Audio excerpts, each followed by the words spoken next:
Good morning. Good morning. Good morning. Good morning. Welcome. Welcome to the third edition of Positive Intentional Diaspora Parenting Conference. Good morning. Welcome, welcome, welcome. This is a good time to remind anybody that you know should be here. Send them a reminder, send them a link. Good morning. Welcome. Welcome. We're so happy to have you with us today. Good morning. If this is your first time joining us, at the Positive Intentional Diaspora Parenting Conference, please go into the comments and say hi. Let's try to make this very interactive. Say hi. If this is not your first time, you've been with us for a while. You've been here year one, year two, and now year three, or you were here year two and now year three, or you were here year one and now year three. Put in the comments, it's good to be back, because it is good to be back. Come on. So we're gonna try and make this as fun and interactive as possible. So yeah, I'm just gonna give a few minutes. Welcome you all. Welcome. Good morning. Let's tag our friends, families. This is going to be amazing. Bring in everybody that you know should be here. Anybody that you registered with and is not here yet, send them a reminder. Send out those links. Send a quick reminder. Welcome to year three. Hey, imagine it's year three already. Amazing. Amazing, amazing, amazing. So if, like I said, if this is your first time joining us, go into the comment sections and say hi. And if you've been here before, so you already know, but it's good to be back. It's good to be back. Just put it out there. Let's spread the word. We're live. Tell everybody that you know. Tell everybody that you know to tell people that they know that we're live. And this promises to be amazing. Amazing, amazing, amazing. Okay. So again, if you're new here, it's good to be back. If this is your first time, hi. Just do it. Put it in there. Let's see it. Let's keep it going. Okay. Welcome, welcome. All right. So one of the things we're gonna do today is make sure that we're keeping to time. So we're gonna get into it. We're gonna start first with an opening prayer before we go into anything else. So we're gonna start with an opening prayer because we're gonna commit this to God before we do anything else. Thank you so much, Ebube. Thank you, thank you, thank you. Can you hear me? Yes, I can hear you. Okay, fantastic. So you mentioned prayer. I said, let me quickly Yes. join it. We do understand that it is quite early this morning. But the beauty of this is that it's on YouTube. And Mhm. because it's on YouTube, you can watch it over and over and over again. And as people join in, we're just going to quickly pray. Father Lord, we just thank you. We bless your name. We thank you, Lord, for Positive Intentional Diaspora Parenting Conference 2025. We pray, Lord my God, that you will show yourself and give us utterances. All the speakers, the anchors, even the people that are going to be joining or rewatching, we pray, Lord, that you open their hearts and help them to understand exactly what they need to take away from this conference in the mighty name of Jesus. Take all the glory, honor, and adoration, for in Jesus' name we prayed. Amen. Amen. So I was just looking at, the record, ABB. I was just looking at it. And one thing, I know you mentioned year one, year two, year three. Mhm. And when we started, this was just started as a result of, the different situations that was happening. So in year one, the theme that we shared was raising positive word changes. It was absolutely amazing.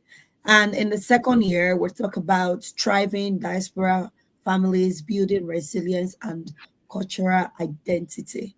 And this year is going to be unmasking, those things that are happening in the family that we don't talk about. Exactly, for example, stigma. Stigma is a big thing.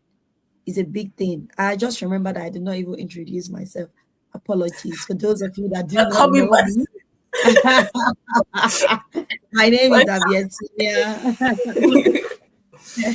and I'm the convener of Positive Intentional Diaspora Parenting Conference. So thank you for joining us. So, like I was saying, there's a lot of things that people are masking, and you're thinking you are the only one that it is happening to. But the truth is, it's not just your family that is experiencing it. It's not just your children that is experiencing it.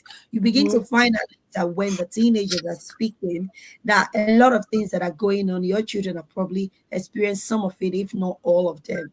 And then I hope that will help parents to become more aware, be at ease, and don't parent from a place of fear, but a place of confidence, and just know exactly what you're doing. What do you think about African stigma, this thing with stigma? We don't like talking about things. We just like, Yeah. just what's Mhm. your Honestly, I think it's a big thing. Like you see, people are always hiding stuff. I've seen mm, like even on videos or some people, for instance, even people that like women that have had children and they come out and they say, "Oh, nobody said anything. Nobody told them this is how it's going to be. Nobody," because everybody is hiding. It's like, okay, so, and I'm a firm believer that experience is your best teacher, right? But it doesn't have to be your own experience. And even the mm-hmm, Bible says that the older wives should teach this. So I'm just using that as an example. If we actually have other people that have yeah, experienced this thing and are talking about it will help the next set of people not to do it. So I think we do need to yeah. disassociate from this stigma thing and start thinking about it as more like if I've gone through it and I've come out of it, then I can pass on something so someone else doesn't have to go through what I've been through. I just really wish that that would be the mentality we start having rather than We hiding, are hiding. getting there gradually. We are getting Yeah. there gradually. A lot of people are beginning to speak out. It's not enough. We need Mhm. more people Yeah. to come on board. There is no need reinventing the wheel, because Yeah. whatever it is that you're going through or your family members are going through, there's a lesson, like you said, that Hmm. need to be passed on like a baton to the Yeah. next team, so that they don't have to go through the hurt and everything. We're all about healing our homes and everything. But before healing begin, you have to also acknowledge and identify what needs to be healed, what the issue is. Because if you don't, we are just deceiving ourselves, and we are not going to be doing that. So I'm going to share a little bit more about what we're all about. So we're also launching a resilience bridge so that we don't have to wait till the end of the year. What do you think about that? We are Oh, launching resilience bridge. I'm excited. I'm excited. So I'm going to quickly share the purpose. So the purpose of this is to empower diaspora parents to build healthy, emotionally safe, culturally aware, and legally informed families using love, compassion, and mindfulness as protective tools that prevents family breakdown and promotes healing and wholeness. So we are doing this in order for us to be like, we are generating awareness of what is happening. I count myself very, very privileged, because I'm in a place whereby I'm always in the midst of the children, and also in the community. I have access to the families. So what I do kind of open me up to loads of information that I feel that I don't need to keep to myself. People need to be aware of it. And people in the team like yourself, you've got wealth of experience in different area, and every other person that is going to be speaking or anchoring today. So it's better we all come together and generously share this. So it's also dedicated to strengthening the African community and also minority community as well. So the initiative will include us being proactive in a way that will promote our physical health, our mental well-being, and ensure general well-being and emotionally as well. So that will include going for walks, but we also do monthly. Going forward, we're going to be doing monthly webinars or workshops based on what the community need. So it's going to be very much a community-led initiative as well. And our mission is peace. Is peace, right? So it's about the piece for parenting, education, equipping parents with culturally relevant information and knowledge to promote healthy family and healthy practices in the family. Then the E is to enlightenment and awareness, raising culturally integrating both culture, because right now, even though you're in the UK, we can't still forget our culture. We have to Yep. find a way to blend it together and make our children understand both culture. So also to create authentic connection, helping parents to connect with their children through empathy and compassion. Gone are the days where you use authority, you just impose things. How did you experience that, Ebube? Interesting. But you see, the funny thing is, my parents have 4 children, so I've seen the difference between myself and my baby sister. Me, it was Mm, one-way traffic. That's that yeah. African pass. It goes now. My baby sister, I can see the conversations. They are more concerned. I emotional. But sometimes I look at them like, "Hello." But yeah, it's definitely it's growing, and children are getting more inquisitive. They're asking more questions, and it doesn't help to just say "I told you so." You have to be That's willing to right. have that conversation with them and show them, and do as I do, not just as I say. So yeah, Absolutely. yeah. Absolutely. So we are going to encourage more of that. And also the C is for cultural consciousness, exploring both the challenges, the strengths of diaspora cultural influences, guiding parents to preserve positive cultural values while adapting new ones that will help you blend well with the environment. And E is for empowerment. So we're going to be empowering with different tools that will help you to model resilience, self-awareness, self-care that transform families and community. So I'm going to just step down and allow you finish what you're doing, do your intro. And I just thought I'll quickly share that at the Yeah. beginning. Thank you so much, Thank you, Ebube.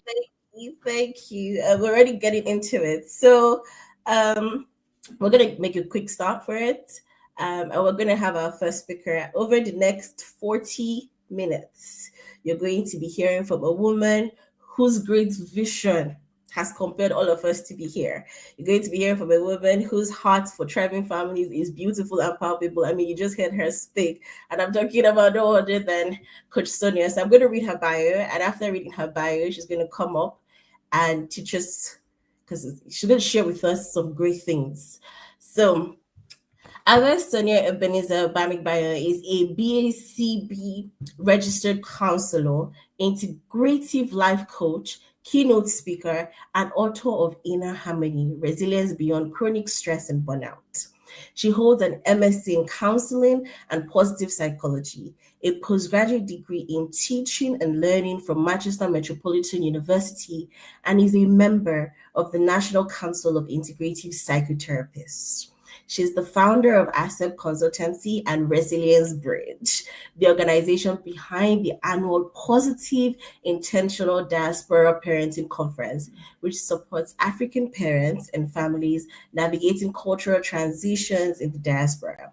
Through Asset Consultancy, Abbas works with individuals, adolescents, and families with diverse backgrounds, especially those facing trauma, burnout, identity shifts, cultural adjustments, and emotional overwhelm.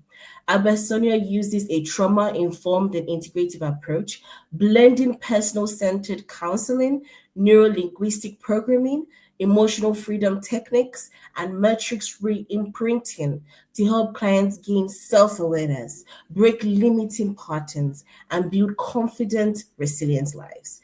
She's also the host of the Authentic Thriving podcast, where she shares empowering conversations on emotional well being, cultural integration, and practical tools for living with clarity, confidence, and inner harmony.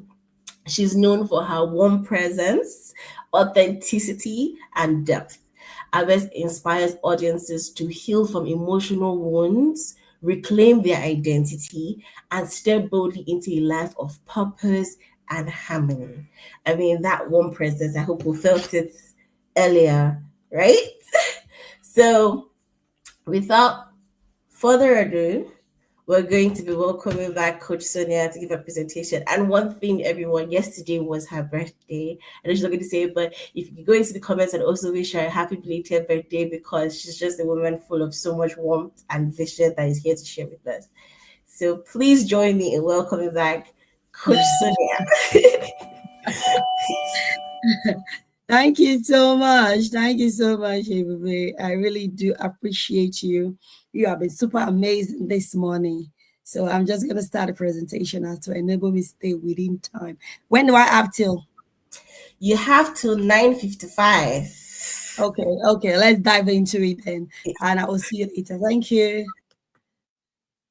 Okay, so hello everyone. I am just going to quickly do a short presentation, but before I do, I have to show you something. And this is what I'm going to show you. Let me see my presentation. Yes. So I am going to be speaking about root and reality, understand the trauma in the diaspora context. This is what I'm going to be speaking about today. We are going to be unmasking a lot of the struggles that parents are going through, that children are going through as a result of immigration or cultural transition, or maybe moving from one city to another. A lot of things could happen that it's like we're not aware of it, and ignorance does not stop things from happening. So this, if you can see this very well, I want you to quickly ask yourself these questions. If you can't see it, I will ask you. There's what we call ACEs. This is adverse childhood experiences. There are about 10 of them that I recognize currently, but I do believe that there will be more that will be added to it. So if you're joining us this morning or you're going to be watching this later, the first thing I want you to do, I want you to quickly answer these questions with all honesty. As a parent or as an adult, answer these questions. Please listen. Did you feel that you didn't have enough to eat, had to wear dirty clothes, or had no one to protect or care for you when you were a child? If you experienced this, I want you to give yourself a tick. Did you lose a parent through divorce, abandonment, death, or other reasons when you were a child? I want you to give it a tick. Did you live with anyone who was depressed, mentally ill, or attempted to, end your life? I want you to also answer that. Number 4, did you live with anyone who had a problem with drinking or using drugs, including prescription drugs? If you did, please give it a tick. If you didn't, just say no. Then number 5, did your parents or adults in your home ever hit, punch, or beat you, or did they fight? Did you ever experience that? Give it a tick. Number 6, did you live with anyone who went, in your family? Did anybody go to jail, which is also called prison? Give it a tick. Number 7, did a parent or adult in your home ever swear at you, insult you, or put you down? Verbal abuse. Did you experience that? If you did, give it a tick. Number 8, did a parent or adults, oh, okay, that was the one I said before. Number 9 is, did you feel that no one in your family loved you or thought you were special at any point at all? Please give it a tick. And number 10, the last but not the least, did you experience unwanted sexual contact, whether as fondly in any way or through penetration? If you did, I want you to give that a tick. I am going to stop presenting and just speak to you directly. What I just listed is what we call ACEs. One thing that I've noticed from research and reading, I have noticed that a lot of families, they have been through some of those things, but nobody is talking about it. I don't know what has happened to my screen. Okay. A lot of people have been through this, but nobody is talking about it. We just keep quiet. We don't say anything. We just carry on as if everything is okay. But the truth is, it is not okay. It is not okay for people to go through any of those things that I've just spoken about. It is not okay at all. But in the African context, or maybe in other, I realize that the Asians are quite similar to us as well. When people go through these things, nobody say anything because of the stigma that is attached to it. Everybody keep quiet. So a lot of things are happening in the family, but nobody says anything. They keep quiet. Those are some of the things we are going to be unmasking. Because when you keep quiet, yes, it's fine for a while. But what you have experienced is what is known as trauma. So let's define it. What is trauma? Trauma is the psychological or experiences that you went through that caused you big distress. Now, some people might go through similar things, but they will not experience trauma. One person might have a car accident, or one person may have been molested, and then the person is fine. They are able to process it and they are good. But the other person might not be able to process it, and it begin to hurt them, and it show up with a lot of things. So trauma, you can say, oh, it's not trauma, I've been through similar things like that. No, you are not right. Because the person, if it caused them a lot of distress than the capacity they are able to put up with, that is trauma. I do know that the word is being thrown around a lot these days. That's unfortunate. But the truth is, people are going through trauma. You might be wondering, what has this got to do with parenting in the diaspora? When you go through things and you do not deal with it, you can always suppress it for maybe some years. But what happened is that your memory, there's a part of our brain. The prefrontal cortex is our thinking brain. And then we have the hippocampus, which is the librarian of your brain. It stores everything, the dates, the time. It take account of the smell. This is why some people, you perceive their perfume or their deodorant, and you have this reaction to them like, that perfume remind me of someone, because your hippocampus stored everything that has happened. The sound, it uses your main sensory organs to store those information. And what happened is that when you go through any of those challenges that I listed previously and you suppress it, you carry on and you're good. But what happened is that when you go through any stress or any distress in your family, these things have a way of coming up. It has a way of resurfacing, and you'll be flooded with this emotion, and the reaction is terrible. It can affect children that maybe they went through challenges, any of those things I listed before, any form of abuse, neglect when they were back home. But because they had a lot of anchor around them, they were able to carry on. But when you now move and you relocate, it's like you are uprooting a tree from its original habitation and you are replanting it somewhere else. You and I know that when you uproot a tree and you replant it, you need the right things to be able to grow and connect to the new soil that you are putting it. The tree will wither if it does not have enough sunshine, enough water, and if it does not have enough support to stay on the ground while it's connecting to the roots. So this is what happened to our children. Now, the symptoms of trauma include intrusive memories, flashback, severe anxiety, nightmare, emotional numbing, avoidance, hypervigilance, whereby you become really paranoid. You see any similar thing that is happening around you that you've witnessed before, you get really, really paranoid, and you be suspicious of everybody. Other symptoms include irritability and anger, difficulty in concentrating, headaches, stomach pain, and other physical things. Now, you might still be wondering, Sonia, what are you talking about? What has this got to do with us? It has a lot to do with you. Because when we relocate, like I said before, we are uprooted from our source. And immigration is one of those things. When you relocate, you are open for a greener pasture, you are excited and everything. But what happened is that there are certain things that you will not be used to. Maybe your lifestyle will change, your support system will not be there the way it used to be. And before you know it, the stress, you begin to experience stress. And when you are experiencing stress and it is chronic and it is continuous, you don't even know the end dates. You are thinking about your COS. You are thinking about when to put your children in school, when the council will get back to you. You are thinking about putting your school in the best of school. You are thinking about your job, getting a good job to be able to pay the bills that is not aware whether you are settling in or you are just new. The bill will be there once you come in. You're trying to get a good accommodation. You are trying to build good relationship. You're trying to understand the environment where you are at. It's not like before when you are at home, you can easily leave your children. You're trying to sort out many things. And what happened is that immigration will begin to tell, the impact of immigration or relocating begin to tell on you. Immigration is a great thing. I immigrated here with my sister, 21 years ago, and there was no parent here. We came here to school.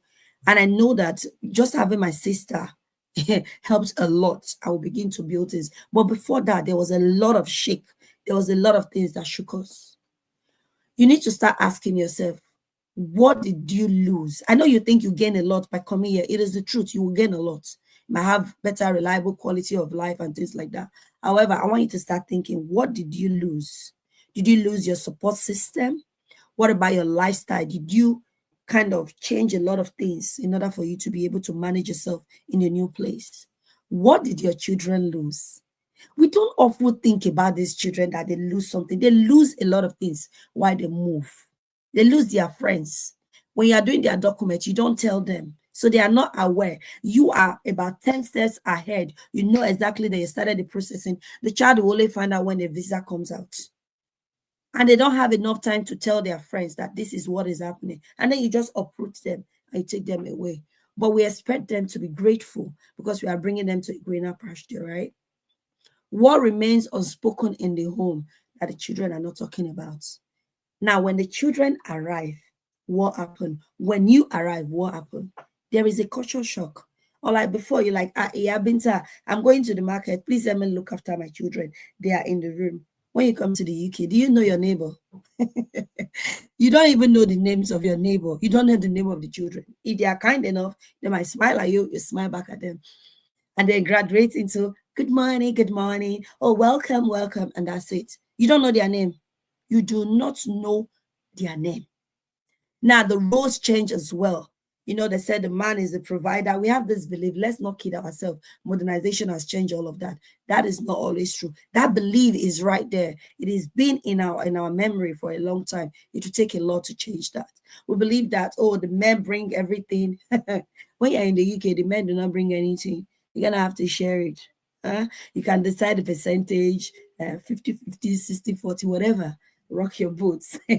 And then the man began to realize that when I get home, when I was in Nigeria, my wife would close before me and she was not doing a lot of work. There were loads of helpers in the house that was helping. Maybe family members came to live with you. So you have more hand helping you with the children. You don't need to start asking your husband, what shift are you doing? What duty are you doing? If you have an event, you just show up because you know that there will be people in the home to help you look after your child. But in this place, if they invite you, even 3 months before, a month before, you still be asking, I'll get back to you. I'm coming. I just want to check my timetable. You have lost that, but we don't see it as a loss. Today, unmask it. Take away that mask. It is not the same, and it is okay. But you need to be able to acknowledge that loss. Then we'll now talk about the racial discrimination. While you were back in your country, your skin color was not standing out. We just have different shade of our melanin. But when you come here, you are standing out, especially parents that put their children in a very, very in a school that is not very diverse. So what happened? Your child is not standing out. And before you know it, this child, they will now see someone touching the air like this, like, hey, your hair feels a bit like a sponge. I like sponge, me sponge care. What sponge again? My hair is just afro. Then they're asking you, do you speak English in your country? Do you understand what I'm saying? If you think maybe Sonia has just been dramatic, bring your children, sit them down, ask them the first day they went to school what they went through. And then they are talking. Sometimes they don't even understand their accent. And they're having them to repeat. And they're like, oh, your accent is too funny. I experienced all these things. So I'm also talking from experience, even though I was a young adult when I came in. Your children are beginning to wonder. Like a nurse was crying. She was like, Sonia, I don't understand. I say, sis, what happened? He said, it's like, I don't even know how to speak English again. Whenever I'm talking to them, they're like, pardon. Pardon. You repeat it. I said, but it's very annoying. Nobody ever had a problem with my English when I was in Africa. And I was like, sis, don't worry. They'll soon get used to your accent. And you too, you also, it's not, I started talking about different places, like when you go to Scotland, when you go to Liverpool, there are different accents. I said, don't worry, they won't understand. She was really concerned about that. I had to kind of, put a bit of humor for her to just take it easy. Now, the housing and the financial pressure as well is not easy. You only see your money in the account like payday. And before you know it, the bills will just come: water, electric, gas, petrol, this direct debit, that direct debit, do. I like, hey, I've been paid, but you're broke from day one. How do you begin to reconcile this? To save, if you're used to a culture of saving, once you were back home, you begin to like, oh, what is going on? I can't even save, the way I used to. The pressure is there. Now, to get a house in a good location with the influx of immigration now is really, really challenging to get a house in a good location. Now, parenting within the new rule. Before, if your child just do something, like, I will reset you. If you reset in this place, the government will also reset you. So you see, it's a bad thing. Those things is like, you like, I'm the one that gave birth to this child. They are not only your child, though. They are not only your children, they are for the government as well. And if any mistake is made at all, what's going to happen? There are many eyes in this country. The schools, when I did my teacher training, and we do loads of training, we are taught on how to sniff out this thing. Your child must have come to school looking unkept consistently. That is a red flag. It means you are neglecting that child. A child come home with any mark. I was ironing, and then my daughter played, went to go and carry iron. I did not send it. She was so swift, and she burnt herself. Me, I reported myself in that school. Before they would come for me, I reported myself. I know she's my child, but I reported myself. Immediately I got to school, I told the teacher, I said, while I was ironing this morning, she grabbed the iron and she scattered herself. So I just want to let you know, I've already applied all the necessary first aid in case you see any mark. This is what it was all about. And they were like, it's okay. So as long as it's not a pattern, one day they come with this mark, the next day they come with that mark. Even if I report myself, they're like, this is a pattern and it's not right. And they'll pick that up as well. So there are loads of gate washers around that are washing you as well. So we have to be really, really careful. Now, the eating sources I'm going to share more eating sources of trauma. Separation. There are some people, you came here first, maybe your spouse came here first, and then there's a separation there, that loneliness. And there's another one again whereby the parents will come first and they'll leave the children with the grandparents. Things happen sometimes. There was a lady that told me that she regretted leaving her children with families when she came. Because before she came, a lot of things. The girl was abused before she came to pick them up. She came here for a greener pasture to settle so that she can easily just bring the children here. But by the time she went to pick up those children, one of them was abused, the girl. And then the boy as well. A lot of things happened that the children that she left was not the children that she picked when she came back. And then when she brought the boy here, he immediately joined the gang and things happened. He was arrested and he was sent to prison. He was in the wrong place at the wrong time and things happened and he was the one that was picked up. These are some of the things that immigration could bring. I know it brings good things. Everybody, me, I love good things. But I'm just trying to say, even though we like the good things, we should not pretend that the bad things are not happening as well. Then the unsafe neighborhood as well. Because you may not be able to afford the rent for a good neighborhood, you find yourself compromising. And then the danger of that is that the neighborhood where you're at, your children are also there. There are some people, they are really, really looking for children to pick on. Now, when I'm thinking about to recruit, okay, so we have to be really careful. If you don't have enough money to stay in an eyebrow environment, please make sure your childcare will become your topmost priority. Because if you don't, when those children are coming back from school, they might be exposed. Because as you are also watching them, there are the negative people that are also watching as well. They check patterns. So you have to be really, really careful that you also prioritize your childcare. Long hours. Dad is coming, they meet at the door. Oh, honey, how are you doing? And then mom is going. One is going, one is coming. Sometimes both of them are actually out, and the children are left to fend for themselves in a coded way. We know that these things are happening. Please, it's time we unmask this because it can lead to traumatic event happening, traumatic experiences. You have to sit down as a family and prioritize what is really, really the priority. When you start calling and say, the social service have done this, or this has happened, this child is not behaving weird. When the child come home, there is no parent waiting for them. What did you expect? What did you expect is going to happen? If you don't parent them, the world will parent them for you. So it's so important that you begin to think what is your negotiable and what is not your negotiable. So invest in proper childcare. Now, you can also come together as a collective. You have neighbors. Me, I have someone that I trust that if I'm running late, I'm not able to pick up my child because of traffic, I will just make one phone call and say, please, can you help me pick my daughter?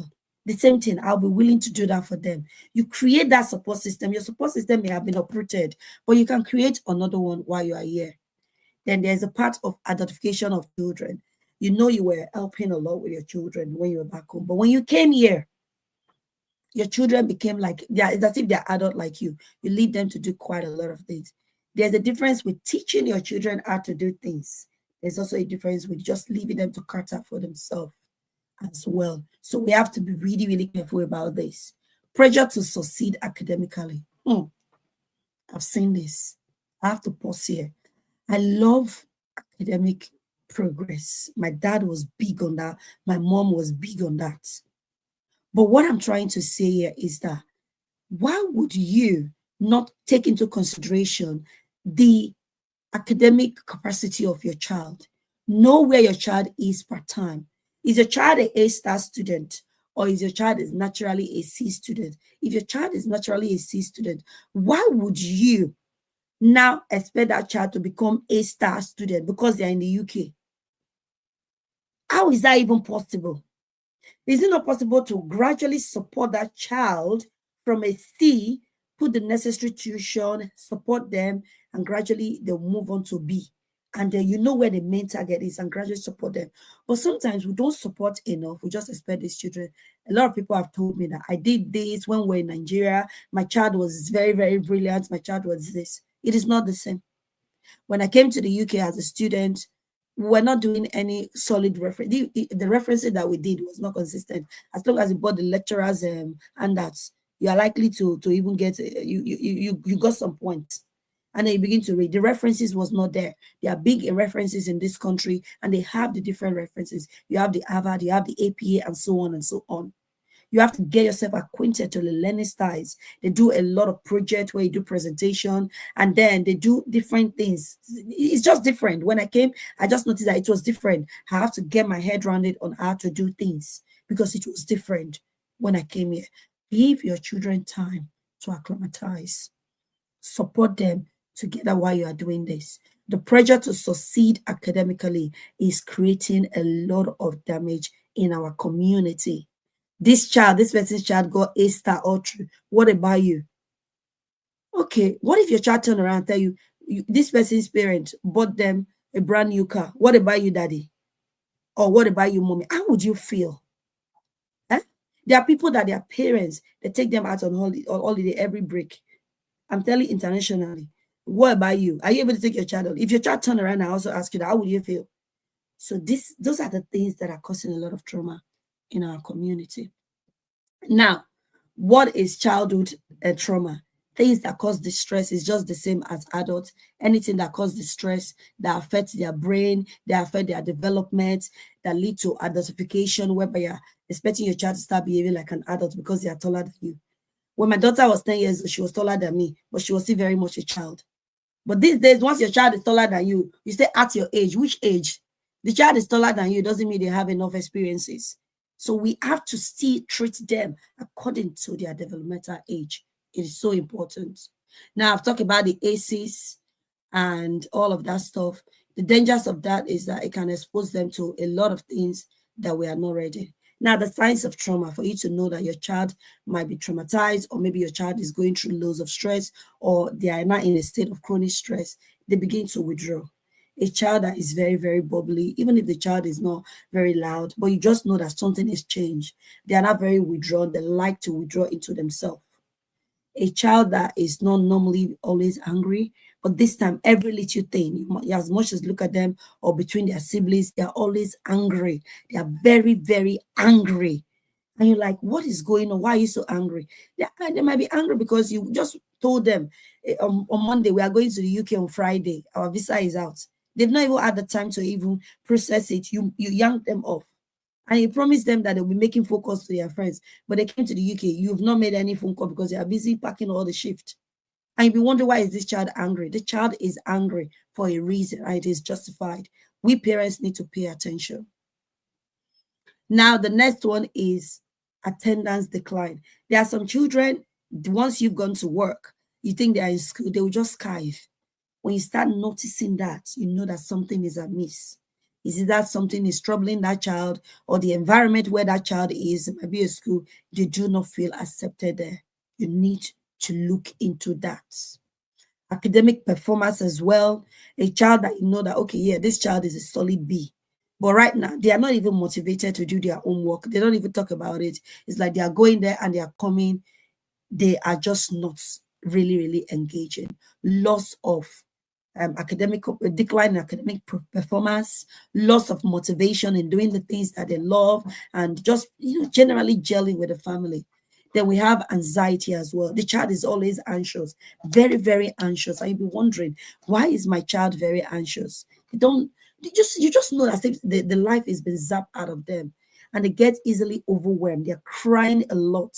Any little thing, they are very, very sensitive emotionally. Now, in parents, we are not going to dodge away from this. Trauma and chronic stress also show up in the way we parent as well. Sometimes it show up when you become overprotective. You will not allow your child go from here to there. You are very, very overprotective because perhaps you know what you went through when you were exposed to similar situation.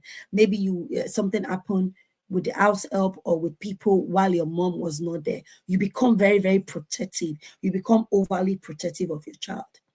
There's also the part of inconsistent parenting. Today, you said the child can be on the iPad because you are in a meeting. Now that you're not in a meeting, you said the child cannot be on iPad for even 1 second. What are you doing? You are being inconsistent. Your child should know when they can go on iPad devices or any other thing. You don't do it when you know that you want to get them to be quiet. That is manipulation and it's not right.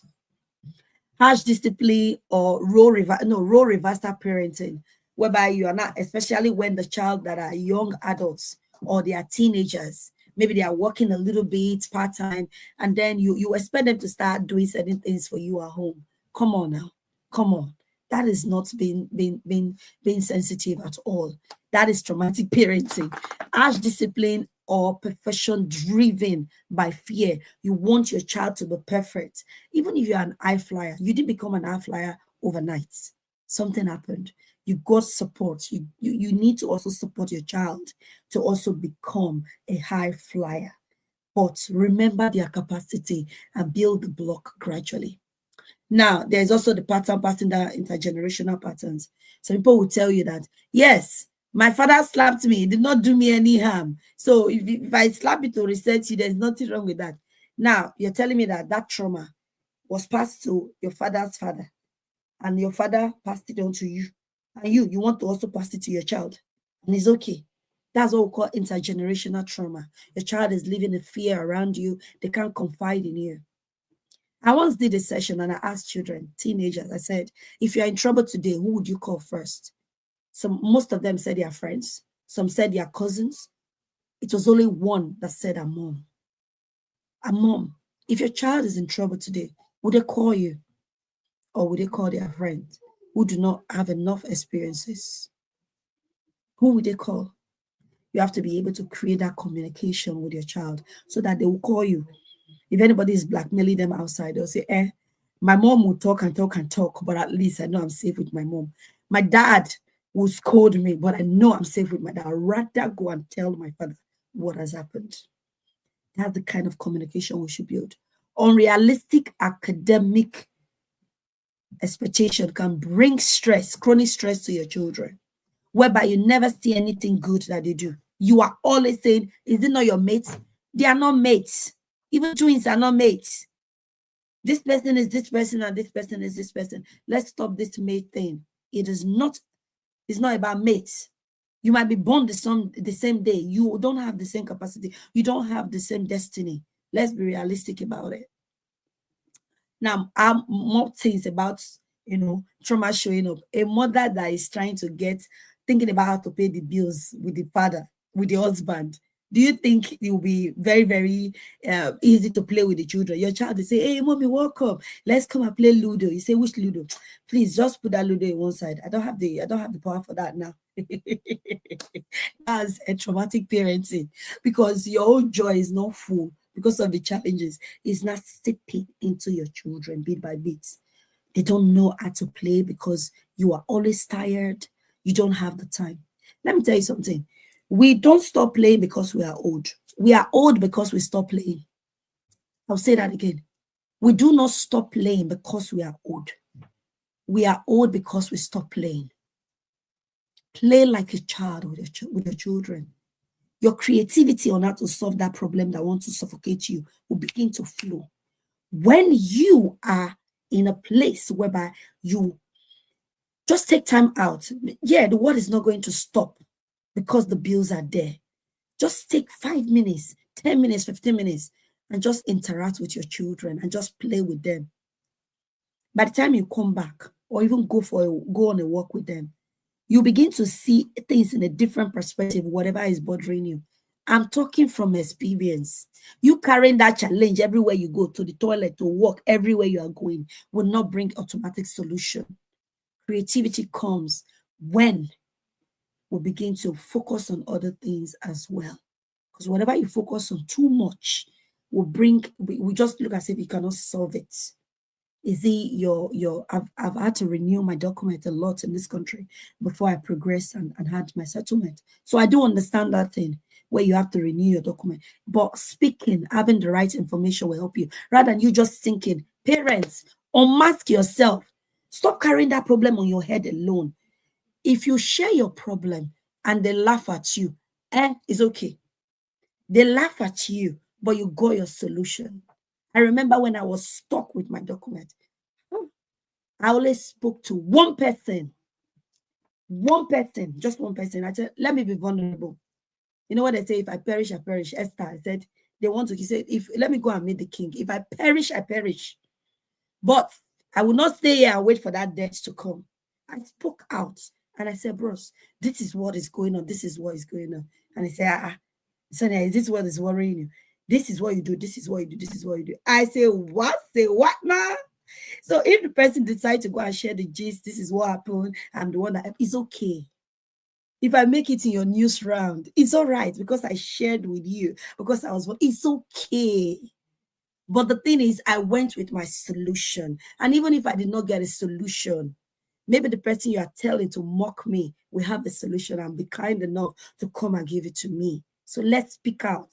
Unmask. Your child is self-harming. You are keeping it to yourself until it becomes chronic.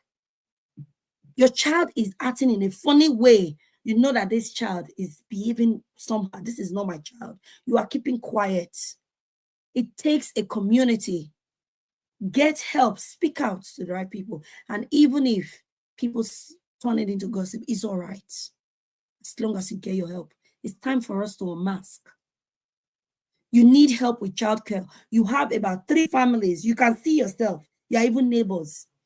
You don't say, let this person help me. Let me get to know them and see if our values align. Let's see how we can help each other. It is so important. Now, how does it show up again? Emotional unavailability. I've said that. You are asked to your children. There was a lady, she got pregnant when she was 18.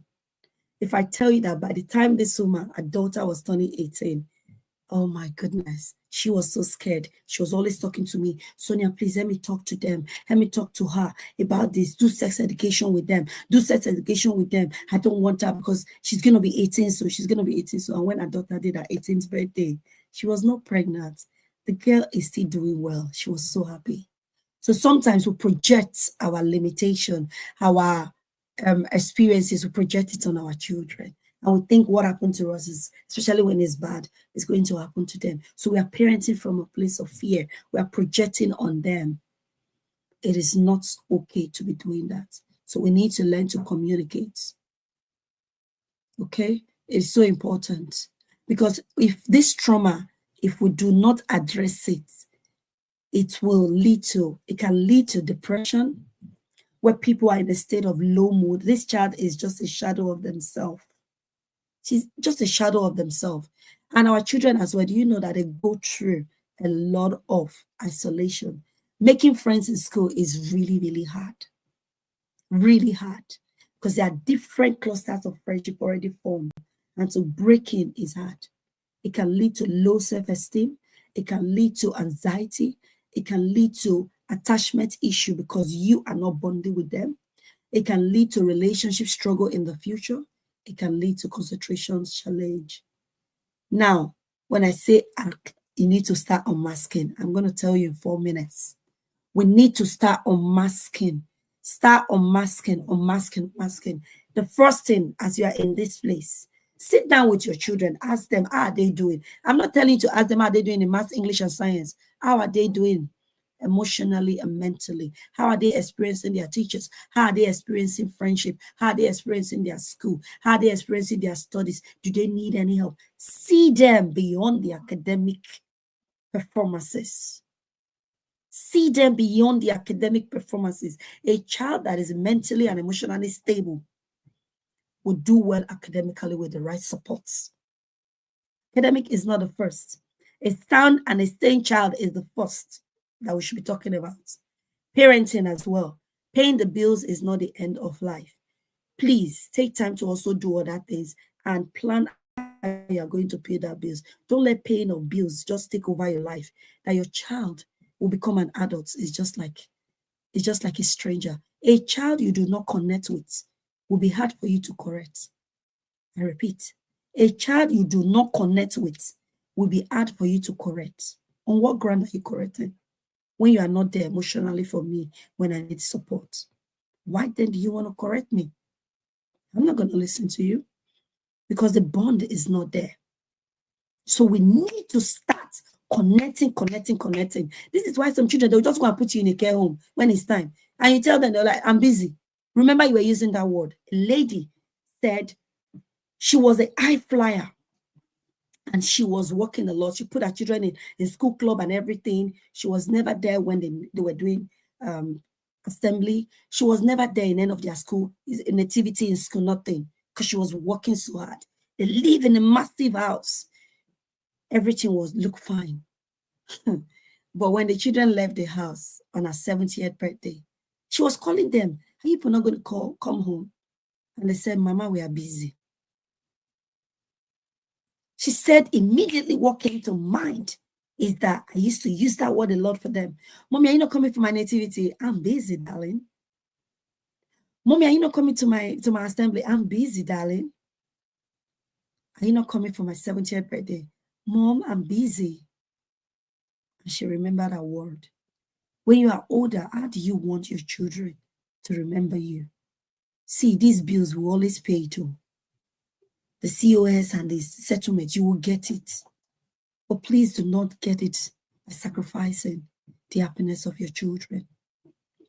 Acknowledge the struggles where there is a gap in your family. Acknowledge it. Acknowledge it. Recognize the patterns that is not going to produce a good result for you. Recognize the patterns. That was why I changed my job. Did I lose money? Yes. I dropped down on my pay, but I had to. Because in order for me and my husband to raise awesome children, something had to give. I can make money anytime as long as I'm breathing. But my children, they will not grow anytime. As they are growing, if I miss a stage, I've missed it. If I miss their formative years, I've missed it. But money, I can make money anytime. And I said, Sonia, get wisdom. Be sensible. Prioritize your child. Prioritize your children. Prioritize your marriage. If not, your children will be like a project. You think you're still married. You're not married. When you become empty nesters, you realize that you are your husband. You were project coordinator. You were not couples because you don't know each other anymore. Your work was your project and the children's responsibility. So if you don't want to become a stranger to your spouse, a stranger to your children, let's unmask all of these things and work together as a community. Now, recognize the patterns that you need to change that will not get you the result that you want. Create emotional safety. What does that look like? When your child needs you, see them. Don't just talk to them. and say, hey, are you okay? You're back from school. Okay, okay, okay, okay. Ask them, how was your school day? Who did you hang out with in school today? What did you eat? What was your favorite lesson? What's the peak of your day? What did you find challenging today? How did you solve it? Who were you kind to today? Who was kind to you? Show them, see them. Now, allow vulnerability. We parents will go through challenges, but we'll just hide it from our children. We need to tell our children. Me, I tell my child, if I'm experiencing any challenge with some Karen at work, with some all these people that are not behaving properly, when I just get home, I'll just say, this my colleague was so challenging and all of those stuff. And they're like, really? Yeah, it was challenging, but we are good now. We are good. And I talk through the process because the good does not just happen at once. I talk through the process. Now, how do they see me? They know that mom is a human being, dad is a human being. They also go through bonding at work. They also go through those things. But mom was able to do it like this. You're showing them conflict resolution and all of that stuff. Now, create and develop effective communication. Speak to them. Tell them stories. Share your day. Stop acting as if you're a superwoman. Now, that is the end of my presentation today. And if your child need healing, please reach out to us in ASAP consultancy. We'll sure do well to assist you. Listen attentively to your child, not to respond, but to understand. To understand. When they ask you a question regarding sex, regarding relationship, regarding crush, don't start shouting, hey, you're getting spoiled. If you don't show them, they'll go and Google it and they'll find the wrong results. Avoid dismissing emotion. Recognize their emotion, let them sit with it, process it with them. Create routines for your children. It's so important, and be included in it. Support and build their identity. Affirm them. It is so important. Affirm them and let them also affirm themselves. When they bring good results, tell them how they feel about it, and not just say, oh, I'm very proud of you. Also ask them, are you proud of yourself? What do you think about your performance? Are you proud of yourself? Let them also remember how they arrived there, and let them also tell themselves, well done. Not you just telling them well done. Let them also validate themselves. Promote safe expression with your child as well, right? Share stories of your immigration story. Don't let them think everything is fine. Share it with them, but age appropriate as well. Invite children to also share their perspective, because the more you listen to them and hear from them, the more you know what they are going through. Celebrate your culture, because it's their identity, so that nothing take their identity away. Celebrate your culture. Don't start westernizing and speaking with your nose. Celebrate your culture. Your culture is your identity. A child that love their afro hair, eat their food, love their melanin, nobody can bring them down. Let it get into them that this is who they are unique, and they'll be rooted. And please, if you want to discipline, get them involved in it as well. Let them know the consequences for each of their action, so that when they start, it is not a mistake. So I just want to thank you very much for listening to me today, and build network as well. Nobody is an island of themselves. Build network. It is so, so good. Let us say positive role models. Thank you once again. I hope I've not gone past my time. Over to you. Thank you so much. Wow, wow, wow. Thank you so much, Coach Sonia. That was a lot. I hope people are like me, because I have the notes are enormous. There's a lot. Please go ahead in the comment section, drop things that you learned, what was captivating. For me, I have a couple. The first thing to share that really, is the fact that people go through similar things, but not all of you would have the same impact. Not both of you will have the same trauma. So it then tells us to be kind. Don't compare yourself. Just because you didn't have a traumatic response doesn't mean the other person might not have a traumatic response. So be kind. Be kind to people. When you go through things, don't suppress it. You don't know your solution. I saw someone put in the comment section that a problem shared is half solved. Yes, when you speak up, you find people that have the solution to your problem. One thing that she said that really sucks is we do not stop playing because we are old. We are old because we stop playing. I wrote it down with exclamation mark. Please. Let's keep playing. We don't want that. And then another is a child you do not connect with, it will be hard to correct. That makes so much sense. Like, it just felt like a light bulb moment. If you're not connecting with the child, how are you going to correct the child? So there's so many things. I'm just sharing a few of my own, but go ahead, put it in the comment section what called out to you.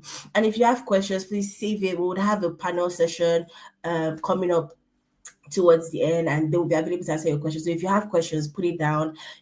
Go ahead and highlight the things that called out to you. See, that child is not connected, you cannot correct. Please, parents, remember. And I hope that we will not just be hearers, because knowledge is not powerful unless you apply it. So everything that she has shared, please, I hope you're making plans to apply it to your homes, to get thriving homes. All right. Thank you so much, Christiania. We really, really, really, Thank really appreciate you. That was you. amazing. Amazing. Thank you. So at this point, I'm going to be handing over to Lady D. Well,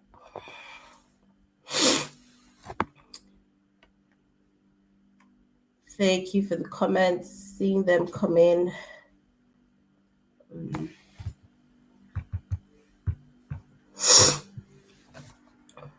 Hey, okay, over to you.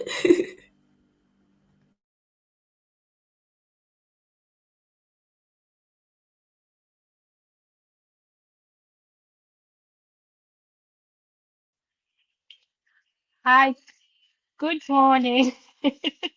Good morning, I can hear you now.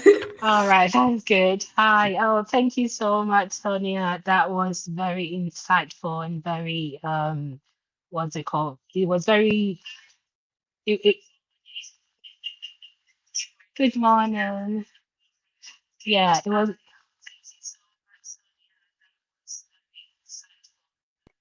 Right. It's like there's another device that is on there.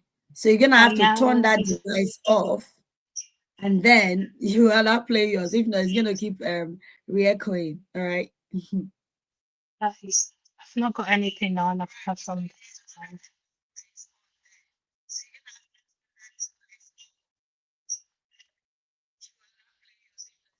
Right. If Right, it's let not a me problem to you, you can just pause it. Or carry on. is there another tab? Check the tabs. Is there another tab that is open? If there's another tab that is open, then you'll be hearing the sound Right, from there. let me go out and come back in again. All right. Okay. All right. Okay. Over to you, Ebube.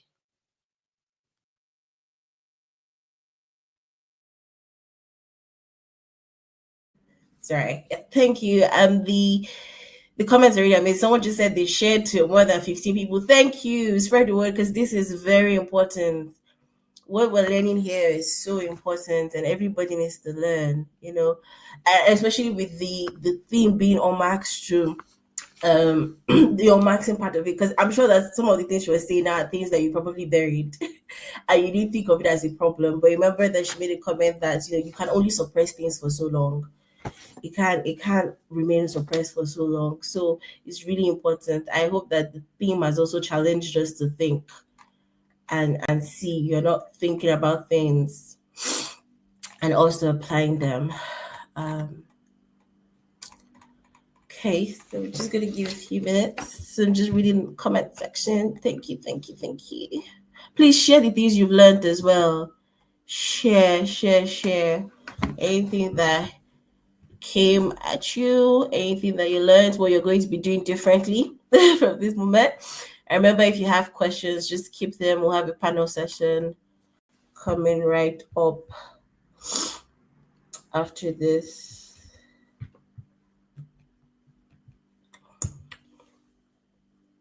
Yes, speaking up is key, reduces stress and depression. Thank you for that.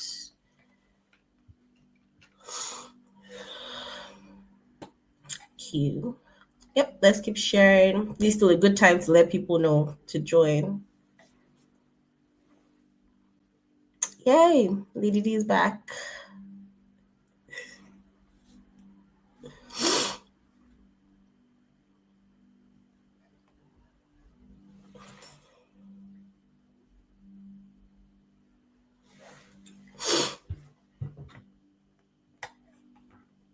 Oh, it's gone blank now.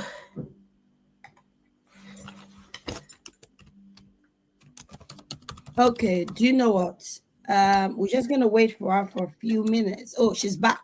Thank you, lady. Okay, is she back?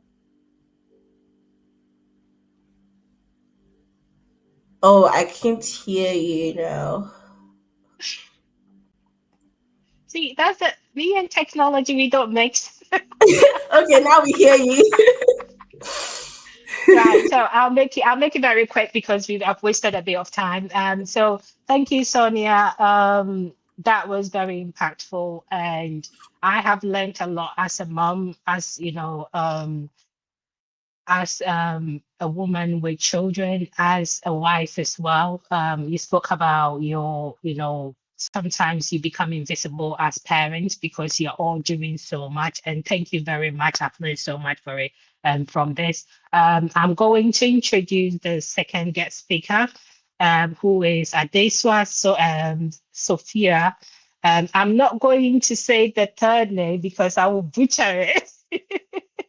So I'm going to say Okoronko. Yes, I'm going to say that one. And I'm going to learn the third name later. So first and foremost, Sister Ade, I'll say Sister Ade is a very devoted child of God.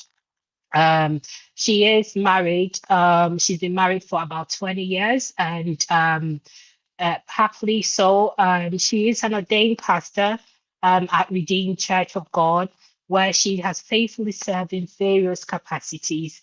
Her ministry calling is rooted in prayer and teaching and encouraging counseling across different areas of life, with particular passion of building thriving relationship. And this is one of the reasons why we're here today. Strengthening marriages, nurturing godly homes, drawing from over 50 years of marriage, like I said before. Beyond ministry, Sister Desua is a business inclined with strong professional background in international recruitment. She is an accredited international recruiter, consultant with the British Council, specializing in student recruitment and visa processing. She is trained as a social worker. A very, what's it called? Good job. And with focusing on mental health, which is very important, especially at this time and place, which includes our children, ourselves as mothers, our husbands, and family in a whole. She combined professional expertise with compassion to support individual and families and holistically, in everything. And she sees people as a whole when she's dealing with people. Her heart for service extends to kingdom focused initiatives, including sponsoring children, education, supporting rural evangelism, and serving a vessel of hope and blessing to individuals facing life challenges. Above all, Adeswa's greatest pursuit is to please God, live a life of impact, make heaven by His grace, and lead many people as possible along the path. So we are going to listen to somebody who doesn't have just one life experience. She has like multiple. So today we are going to get a holistic understanding of family life, a holistic understanding, maybe some part of marriages as well, and how we can thrive in the diaspora with our children and families as well. Thank you. So we welcome Sister Adeswa.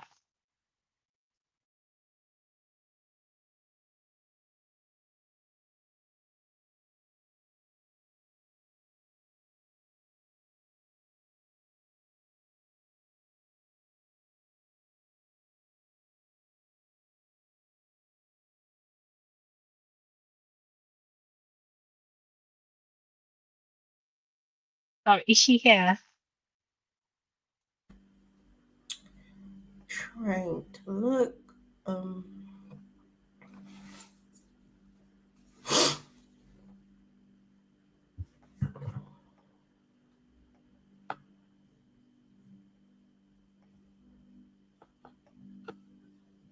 So everybody, what was your take from what Sonia said? What the Sonia submission. oh, it was a lot.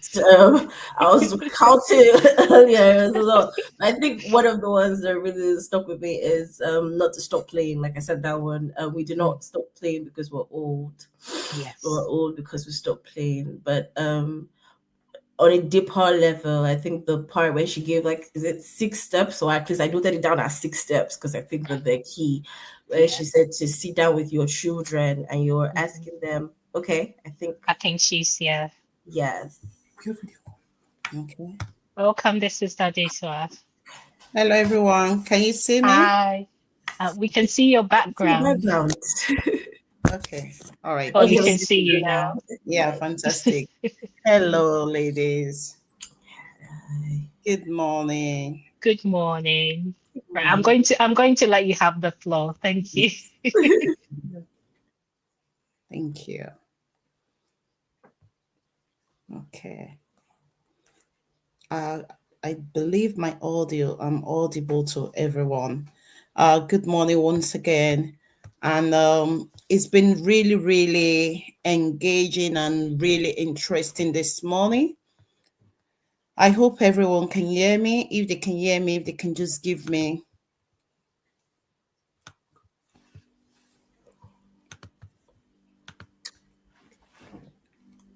Can they hear me? I just I want to can hear you. confirm. Yeah. Can you hear me? Yeah. I need to see what I'm doing.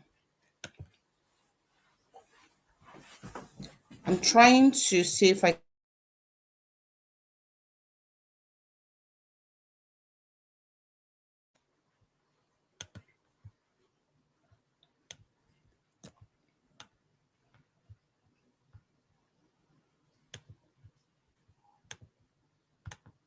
Okay.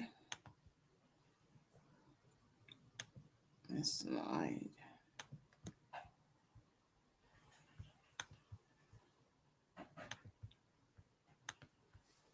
Okay.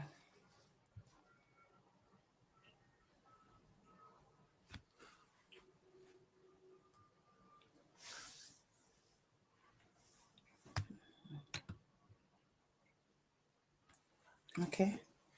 Hopefully they can see my slide. All right, I will just go on. I'm just hoping I'm not getting feedback, so I really don't know if everything is showing. Fantastic. So today once again I want to say a big thank you to Coach Sonia for having me here. Thank you for all that you're doing. It's been a very, very interesting journey. The fact that you care about others, and we hope we'll have more years to do this together and to continue to impart our word. Thank you very much. So today I'm just quickly going to go into mine. I will be talking about um, bridging to culture and navigating marriage and migration. Bridging to culture and navigating marriage and migration. Uh, well, this is a very special subject. We're going to just touch on family, bridging to culture, and navigating marriage and migration. How do we even start with that? Migration, I love what the first speaker did. She have done extensively well with that. So it's going to make my work very, very easy. Migration is more than just packing bag and boarding a plane. Is way more than that. And when you look at it, migration relocates our mindset. It is all about expectation. It's all about the stress level. It's all about the patterns and even marital roles.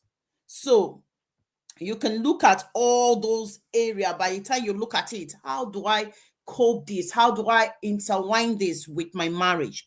So today we are going to build around the core truth. The core truth, the way I will see it. When we bridge our culture with wisdom and adapt with compassion, love, and mutual respect, our children inherit strength, not trauma. We heard about trauma this morning. So when I'm talking about that, what I'm saying is this. When I will say that again, I'll just go back on the first slide. Yeah. When we bridge our culture with wisdom and adapt with compassion, love, and mutual respect, our children inherit strength, not trauma. So today, understanding the first part, I'm going to take them in parts. The first part today will be understanding the impact of migration on marriage. So now, how do we go from there? I'm going to look at the pressure of migration on family. So I will start with emotional pressure. We have different type of pressure, but I'm going to start with emotional pressure. Now, the emotional pressure will look at what migration will often bring. It brings identity shift. We talked about it in the first section. It brings loneliness. It brings sudden financial pressure. It brings feeling or starting from a 0 point, loss of community and extended family, which we all mentioned in the first issue. So those are the emotional stress. So you're thinking about how this is a new environment. How do I cope? How do I start again? How do I blend in? What can I do? Where do I move from year to year? Those are the pressures. So mind you, we are talking about migration. And this person that is migrated, you are married and you have all this pressure. Now, what are the other pressure? Marital pressure, increased misunderstanding, less emotional availability, role changes, fatigue, irritability, different pace of adaptation. One partner is like, it's too cold. The other one is like, no, I can't do this job. They are so low paid. And the other one is different things. And yet, you are meant to thrive as a family. You are meant to thrive as a parent. You are meant to thrive as a migrant in a new environment. Now, as if the marital pressure is not enough, we talked about cultural pressure. Now, you have new societal norms. The way of dressing is different.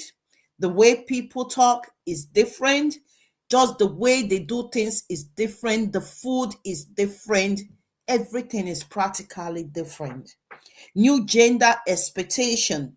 Normally, probably you're the one that just, sort things out. You've got ask help with the children at home. You have people that are stepping in for you, and you just need to run the home, and your husband just go to work. It comes back with money, and you feel that he can just chill and listen to the news and read his Bible and do whatever when it comes to work. And now those things have changed.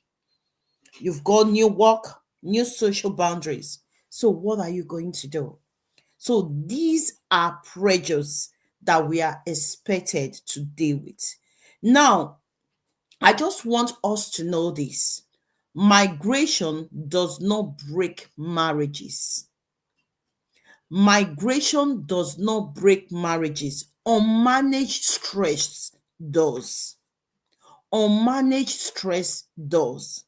So it's not migration that is breaking marriages, like a lot we say, is unmanaged stress.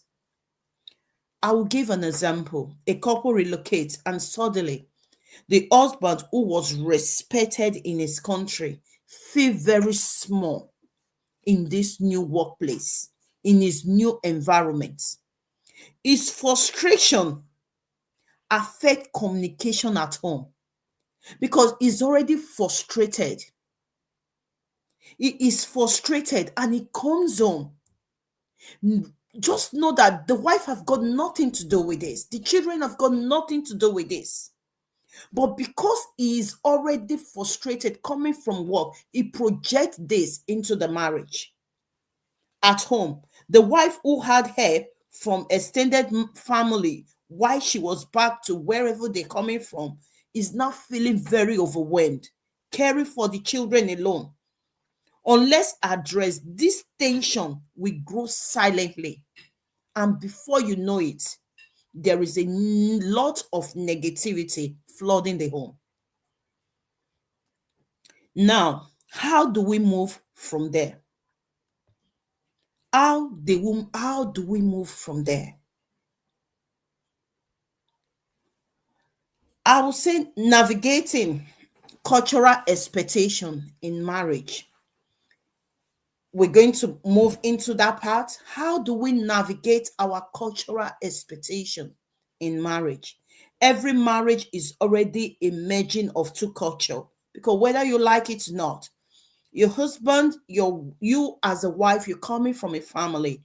He as a man is coming from a family. How do you now merge these two cultures together? You know, so these are all pressures as well. Imagine we've talked about the pressure, the marital pressure. Now we're talking about cultural pressure. How do we now navigate that cultural expectation in marriage so that we'll not have this pressure while we are in another area apart from where we originated from? Now, number one, I want you to know that migration had a third culture. Just know that migration had a third culture to what you already know. So now you're dealing with the culture of whatever you brought into the marriage, your husband culture, and now migration is adding its own. That's three that you have to deal with. Now, the first one is honor your background, but don't let it imprison your marriage. Honor your background. Don't let it imprison your marriage. Don't let it control you. Oh, from where I come from, we only wear dresses. We only tie wrapper. There you come. In how many degree is -2 and you want to wear wrapper? How? You have to adapt quickly and look for clothes that are warm, that you'll be able to fit into your system. Number two, you have to, and you look, these are the questions you ask. What cultural habits are healthy and worth keeping? Because when you look at the culture where you're coming from, it's not everything that is healthy. It's not everything that is worth keeping. What habits create tension and must be released? Are you from a culture in which they will say the man have to be served? And while he is being served, you kneel down to give him the food while you are in the UK. How will you do that? Why sometimes you might be the one that will even come later. The husband get home and he just sits in front of the telly, is flipping the remote. And the children, nobody is attending to them. No. We all have to look at this thing and adapt to them. Then what beliefs served us in the old environment but no longer work here? Probably the belief in the old environment was that Monday to Friday you all work, then weekend we go out on Saturdays, then on Sunday we go to church, we go here, we do this, and now in the evening we are together as a family, we do things together, but now it's not working. Or we go and see family, and now these things have to change. You have to adapt. Why you are not losing your identity? Why adapting? Don't lose your identity. You can still knit things together without losing your identity, without losing your cultural values that are impeccable, that are good for you. Example, the children will need to greet. You need to respect your children. They need to respect you. You need to be able to tell your children when you see an elderly person, you need to greet. When you see someone, you need to greet. You can't say because you are not here and someone that is elderly knock at your door and your children will say hi and you tell them is acceptable. No. So in as much as you are adapting, you still need to know that yes, you should be able to say hello. You should be able to do this. You know now it's no longer just the man that needs to wash, just the woman that needs to be in the kitchen. It's not everyone's responsibility. There are still culture. What about your clothings? We talked about clothings.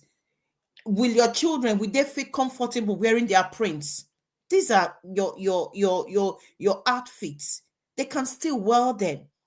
In as much as it's cold, there are ways you can still navigate it. Their hair, there's nothing wrong with it. Mine is natural. They can still look really good, look authentic while they are fitting in. So, what do we do? How do we create a new family culture? How do we create a new family culture? A family culture can be based on scripture and shared values. When your family culture is based on scriptures and shared value, wherever you go, your values and your values will remain authentic. It will remain authentic wherever you go. Your family culture should be based on peace. It should be based on respect. It should be based on emotional safety. You don't shout at a woman. You don't shout at anyone. You don't lift your hand to eat anyone. You shouldn't be aggressive towards people. You should respect others. You should respect other people's space. Let it be based on scripture and shared values. Now, what about the role? The role adjustments. Accept that role. Accept the role adjustment. It is very, very important. Accept that role adjustment. Now, migration often requires shared responsibility, shared parenting, shared emotional support, shared financial burden. If you want to stick cruise on the plane of, oh, the husband have to bring everything and I will just, it might not work here. So you have to know that there is shared responsibility in your new environment. It is okay for you to take the bin out. It is okay for the man to take the bin out. It is okay for you to bathe the children. It is okay for you to cook. It is okay for you to go shopping. It is okay. It's all about and coming together and sitting. What do work for our family? What do we need this week? What do we need to do for the children? Then you shared it. How do we balance it? What time do you finish? What time do I finish? You share this responsibility. By the time you shared your responsibility as a family, what is best for you as a family, then the confliction and those pride, the ego, and every other thing that, oh, this is how we used to do it, you will stop talking about it because you're not there, you're here. Shared parenting. Parenting is both parents are involved. Both parents are involved. Shared emotional support. Don't, oh, daddy, I'm not okay. I don't feel too okay. I just go and talk to your mother. No. Both parents are involved. You are allowed to speak to your wife.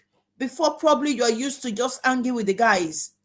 Now there's no much guys to anger. It's just you and your wife. Talk to her. Talk to her. So financial burden is a major stressor here in the environment that we are. People are busy converting their money to where they're coming from, but they forgot that the bills is paid here.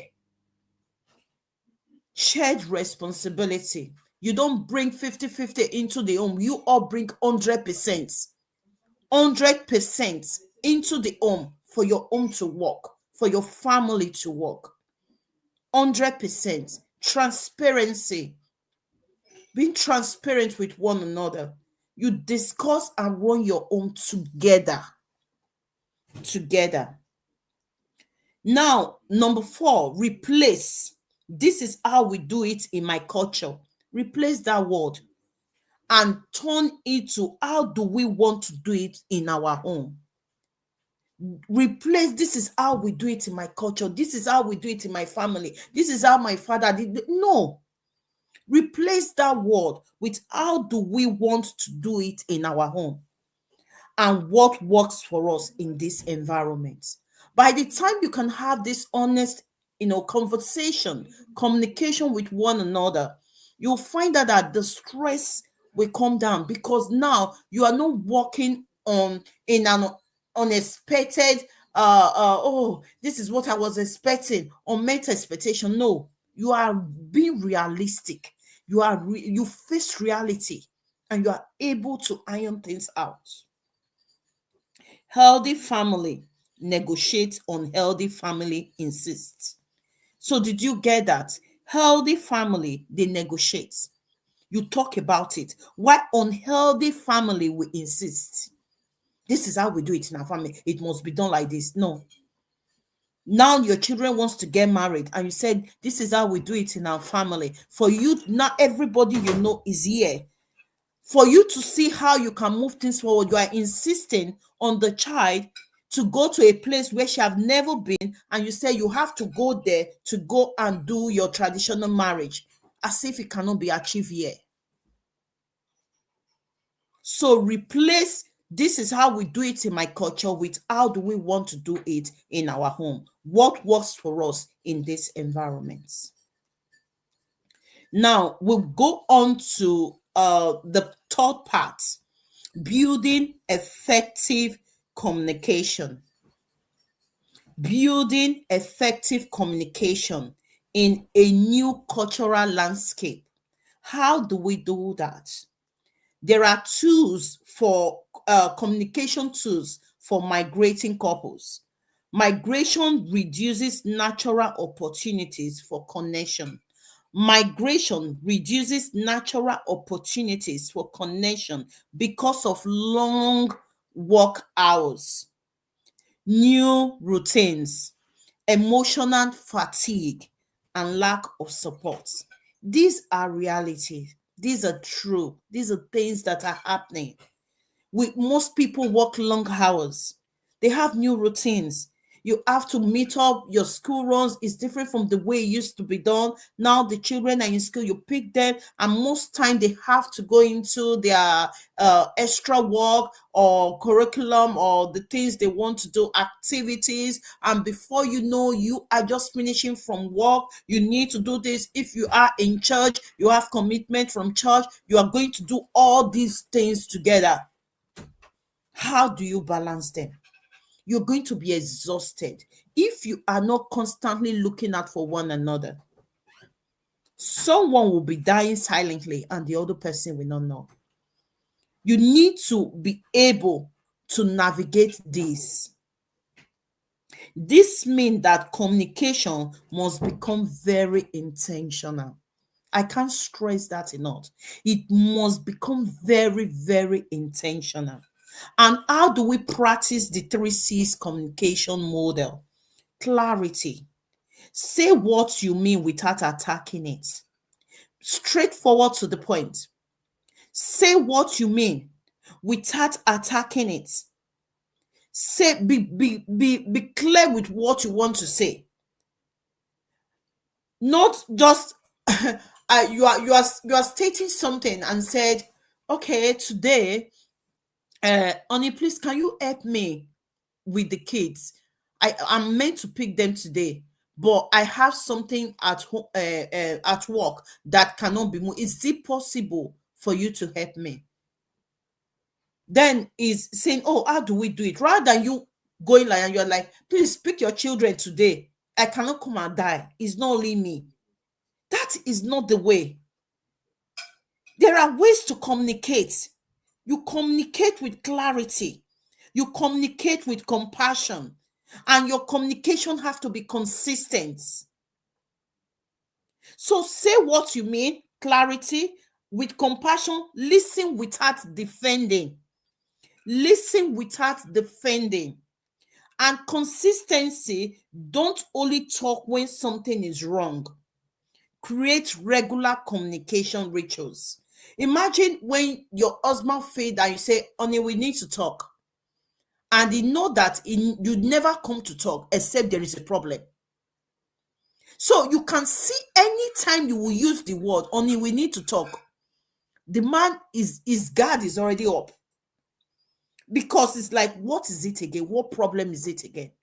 And that is because you only communicate when there is a problem. But if your communication is regular and you say, oh, he will be looking forward to talking with you.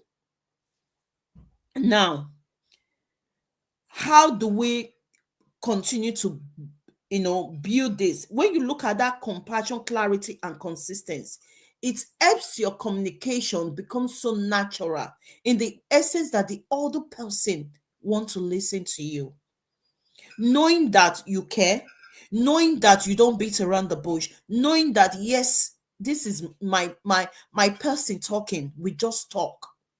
I need to talk to this person. I will get clarity. Use the weekly marriage check-in. It is very important. The weekly marriage check-in, look for the days that work with you, in which you'll be able to check in with one another. We are still talking about how to balance migration and marriage so that we will not be drowned because we are in a new environment. Create once in a week. You can do this if is within your reach. But again, remember the word intentionality. What went well this week? Ask each other. Ask. Have that moment of reality. It might be one of the nights in during the week. Create a time to have this conversation. What was challenging for us, for you this week? Only what was challenging for you this week? What was challenging for me? Let me explain. What works well for us? How can I support you better next week? You see what we are saying now? That person, how will they not want to talk to you? How can I support you? I'm here for you. What do we need to adjust as a couple? You can see that this communication pattern, there is no blaming, there is no shaming, there is no attacking in it. You are telling the other person you care. There is compassion and there is clarity. There is no assumption. What went well this week? What are we challenge? What was challenging for you? How do we solve it? How can I support you better next week? What do we need to adjust as a couple? And number three is for you to replace harmful communication pattern. Any communication pattern that is harmful, replace it. And number one is blame. Blame with replace every action of blame with responsibility. Rather than say, oh, you don't always take the bin out, and the bin man will come, they will miss collecting the bin. Rather than you going like that, why don't you oh, honey, do you know the timetable when the bin man comes? They come on Friday, they come on Tuesday, they come on Monday. Probably we should, maybe we'll just set a reminder on how to bring it out a night before. Then that responsibility, somebody know that they are taking, this is my responsibility, I will take it. This is the day we are planning, rather than you blaming. Assumption. Replace assumption with confirmation. Don't assume. Don't assume she did not come back early because she don't want to cook this evening and she has finished her shift. She just wants us to be hungry. No, it might be that she missed her boss. It might be that the other person that was meant to clock in did not clock in on time. It might be that something happened on the way. Don't jump into conclusion. Always seek clarity. Always seek clarity, confirmation. Replace assumption with confirmation. Replace silence with conversation. We ladies are quite good in this, and sometimes some men are very good with it as well. Rather than talk about it, everyone is silent. Silence will not solve the issue. It will only it will escalate it. Rather, have a conversation. Replace criticism with curiosity. Professional curiosity helps in our workplace. Then it can work at home as well. Replace criticism with curiosity. I was just wondering, is this what I thought this thing means? And it will explain better. It will explain better. Instead of saying, you don't care about me, why don't you say it like this? I felt supported when you don't ask. I feel supported when you ask about my day. Or I felt unsupported when you don't ask about my day. Rather than just going, you see, you don't care about me. I've been stressing this week. Everything about work have been so stressful. Things have been so upside down. Can't you see my face? Can't you see the way I'm looking? No, he did not say it. The other person did not say it. They are not Holy Spirit that will just assume and know everything. But there are ways you can communicate that. I felt unsupported when you don't ask about my day. You can see you are not attacking this person, but you are telling them how you feel. And could we talk about it? And then you have that, you have opened that line of communication. Oh, I'm sorry. There is just a lot have been going on in my plate as well. Oh, let's talk about it. We are all humans. Treat others the way you want to be treated. Understand that communication is cultural. The tone, the volume, and the emotional expression vary by culture. I will use mine. Example, where I come from, people shout a lot. When I mean shout, they shout. They are talking, it's like they are quarreling. And I did not realize they were shouting until I step out of there. And I now realize I go outside, I'm like, why are they shouting? Or when I got married, my husband was like, I'll be talking. It won't tell me don't shout. It will just do his hand, like bring down the volume. Then you begin to notice that everyone communication is shaped by where they come from. The tone, the volume, the emotional expression vary by culture. Migration demands that we learn how to communicate affection differently. Don't just say, she knows I love her, is in my heart. No, love is an action.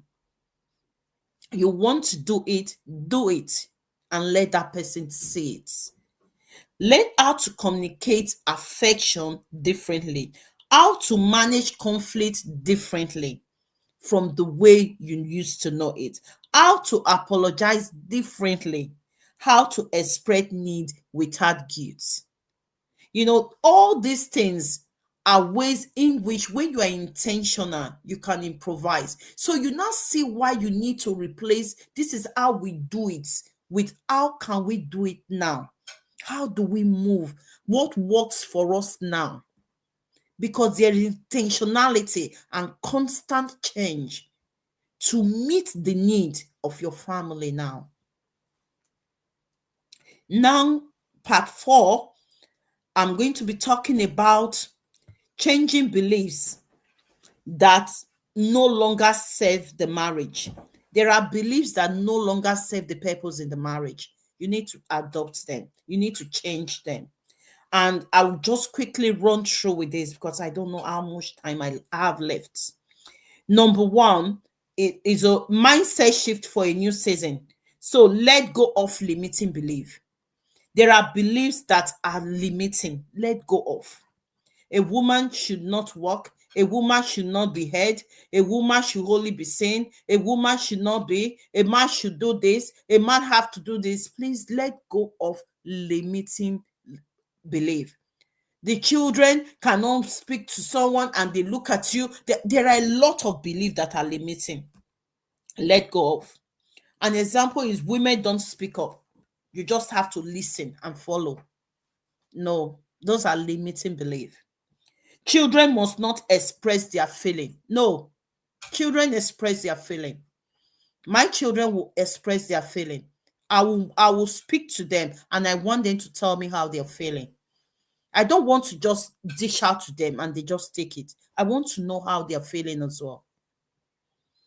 Children asking for help means weakness. No, asking for help is strength. The ability to realize that you are inadequate in this, or I need support with this, it means that you are a very confident person. So we have to let go of limiting belief and say, oh, you shouldn't. If you ask, it means that you are weak. No, you're not. What you don't know, you don't know. You have to learn to ask people, ask for support, ask for help, speak. Yeah, someone is just talking about, shouting on the phone. Jesus, that's another one.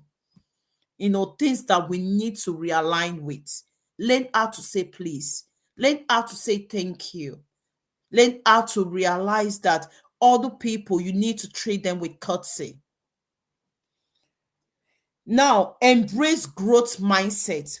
So I've just talked about letting off go, limiting belief. That's one of the mindset shift that we need to make do away. And another one is embrace growth mindset. Embrace growth mindset. So we evolve as we move. We grow as we learn. We adapt as we understand, and we transform as we yield to the Spirit. You have to keep growing. You have to keep evolving. You have to learn. A lot of the things I do with my children, I didn't do it with my parents. And I wanted to be better. I have to learn. You have to be tutored. You have to learn. You have to learn. The things I do with my husband, my parents were married, but I wanted more in my marriage. I have to keep learning. Communicate with my husband. It's personal. It's two of us. We have to learn to evolve. We grow as we learn. We adapt as we understand. There are things that if you want to just look at it and you assume, you will never understand why it is done like that. You need to learn to understand. We transform as we yield to the Holy Spirit, because in all of this, there is the place of the Holy Spirit that renew our mindset, that help us to become better, that help us to become more loving, caring, and be a more better version of ourselves. Now, number 3 is replace judgment with curiosity. Rather than you just judging, we especially when we migrate, sometimes we tend to hide under the canopy of religion and culture, and we can be judgmental, very, very. But rather than thinking or arriving at that, will I say, at that conclusion, have you actually find out why that person is doing what they're doing? Instead of why are you so different, say what changes are you experiencing? How can I support you? What changes are you experiencing? How can I support you? There are things that your children like to wear, and you feel that no, it's not okay. Why don't you know more about it and know why? And how can you influence it a little? How can I support you? Then it becomes a healthy environment. And number 4 is allow the Holy Spirit to renew beliefs. Migration is an opportunity for inner healing. It is an opportunity for breaking generation pattern. It is an opportunity to create a new family legacy. And it's an opportunity for relearning what a kingdom marriage truly is. Because both of you are here. Both of you are in a new environment. You have a fresh template to create how you want your family to, what you want your family to build on. Why can't you build on the right values? Let's try to build on the biblical values. Let's try to build on the value that will nurture our home and nurture our children. Now, if you look at it, the last part that I'm going to be dealing with is building emotional resilience. Hopefully, that's the last part. Emotional resilience, which says becoming a strong family in a new culture. becoming a strong family in a new culture. We don't want our family to break because we have migrated. We want our family, due to the experience we brought from where we are coming, and we look at the new culture and embed all of them together. We want it to be strong. Now, emotional resilience for you. Emotional resilience for you. How do you build that? Develop new support system. You need people. You need people around you. You need your tribe. Develop new support system. Normalize therapy or counseling. If you need to speak to someone, speak to someone. Speak to someone. Forget about the cultural norms and say, no, you are not speaking to someone. No, this, and you just look at it and you undermine it. No, we are in a new environment that we cannot just assess Mr. A the way we used to do back home. Now you need someone to talk to. Rest and replenish. How many times do you go for a family retreat? How many times do you go for a family time out? You as an individual, when last did you go for a massage? When last did you go for just something for you as a treat and just distress? You need to learn how to rest. Just rest. Put your feet up. You need to celebrate small wins. Celebrate small wins. Yeah, you're not there. Yeah, wherever you are now, celebrate it. And you need to practice self-awareness and emotional check-in. Those are really important. Now, emotional resilience for your marriage. Pray together. Pray together. Pray together. Still find time. Make it work. There are seasons in marriages, in homes. And when your seasons are coming, know how to navigate your seasons. There was a time in my home that we'll all do morning devotion together in the morning. Then before we go, we'll do extensive Bible reading. But now, our season, there is a shift, and we have to adapt everything around our season. Know your season. Pray and plan together. Don't be planning by yourself. Remember, two has become one. Plan together. Don't just make all those plans in your head and begin to dish out, instructions to the other person. Plan together. And when I mean plan together, the children are inclusive. Plan together.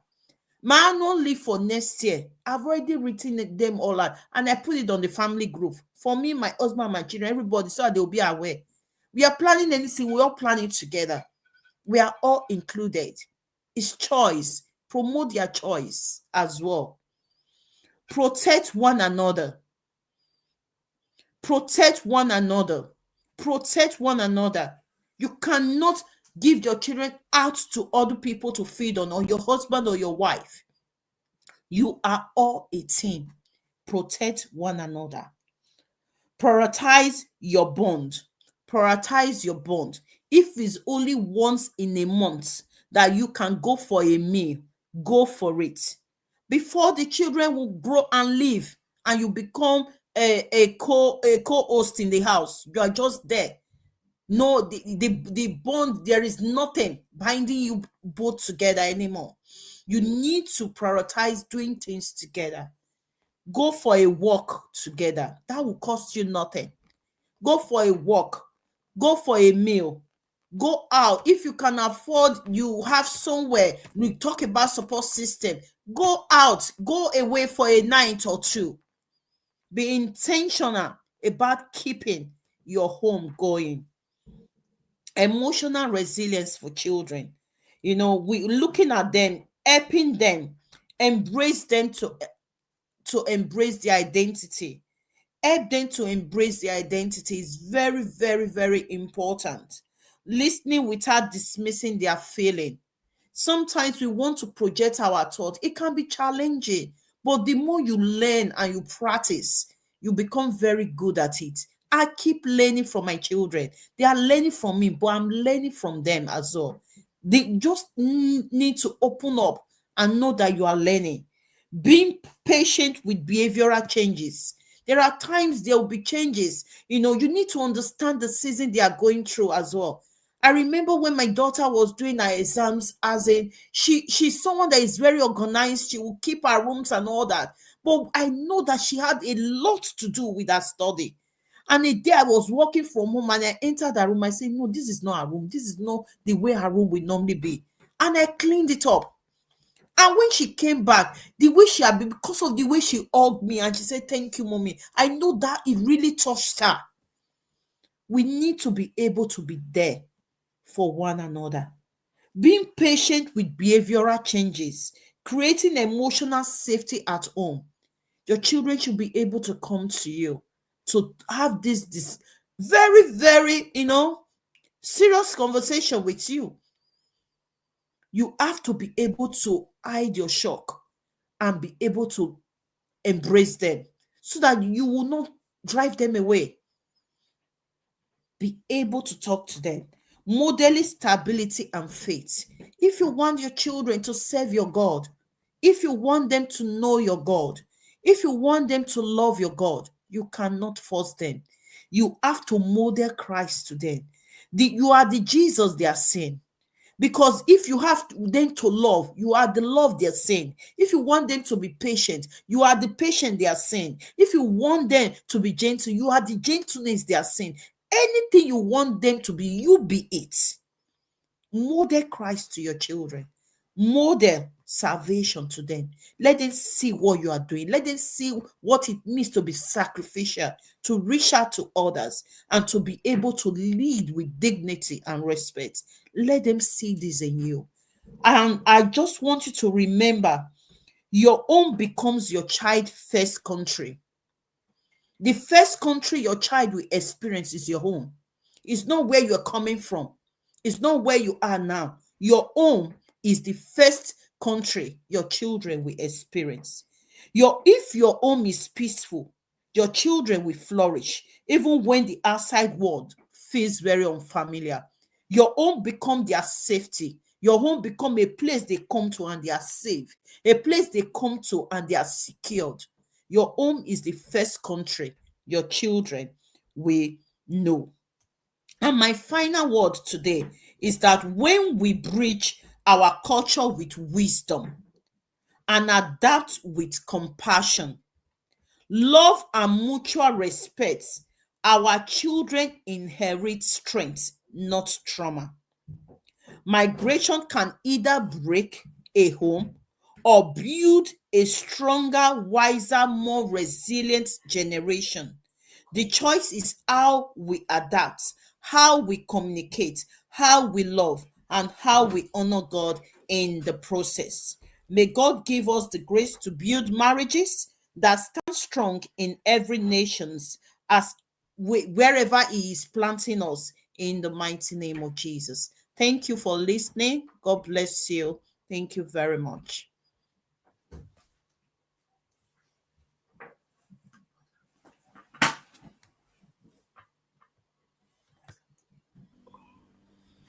Amen. Thank you very much. See, for benefit of other people, I call her Pastor Mama A, so we'll work with it. Thank you very much, Pastor Mama A. That was so amazing. There were so many things, so many highlights. When you said, oh, work with your spouse, that's all my husband here do. Yes, I say work with your work with your spouse, work with your spouse. I'm in that trouble. But thank you so much, Mama. That was a lot. That blessed me. I'm sure people picked a lot of things. Please put in the comment section things that you have learned, things that called out to you. Also, please put in your questions in the comment section. We're going to have a panel session shortly after our next speaker. You can ask all the questions. Thank you so much, Mama. Before I hand over to Sonia, let's just play a quick game. So, Mama said some things about replacing harmful communication patterns. So, I'll call what we're supposed to replace, and you tell me what we're replacing it with. So, for example, blame. We're supposed to replace blame with responsibility. I've done expo. I've given one. So let's go. Just put it in the comment section. So assumption, what are we replacing assumption with? Then just put it in there. What are we supposed to replace silence with? Put it in there. What are we replacing criticism with?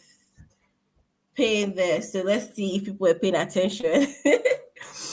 But just put it in the comment section. What are we replacing assumption with? What are we replacing silence with? What are we replacing criticism with? So let's just see that going. While those answers are coming up, I'm going to be handing back to Coach Sonia, who's going to be bringing up our third speaker. Thank you so much, Mama. That was really amazing.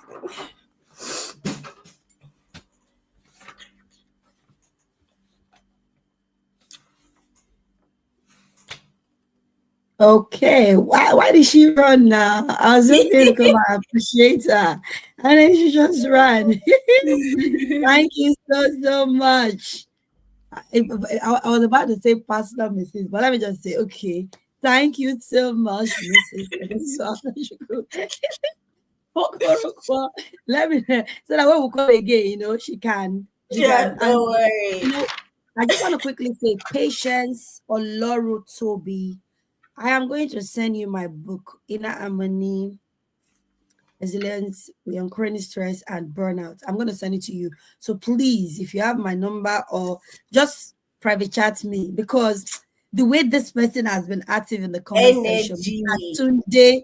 Mr. Tunde Ojo, God bless you. Ini Thank Etienne, you. I see you all, but patience, your own. She's answered your question. As I Replace said, yes. Well criticism with done. curiosity.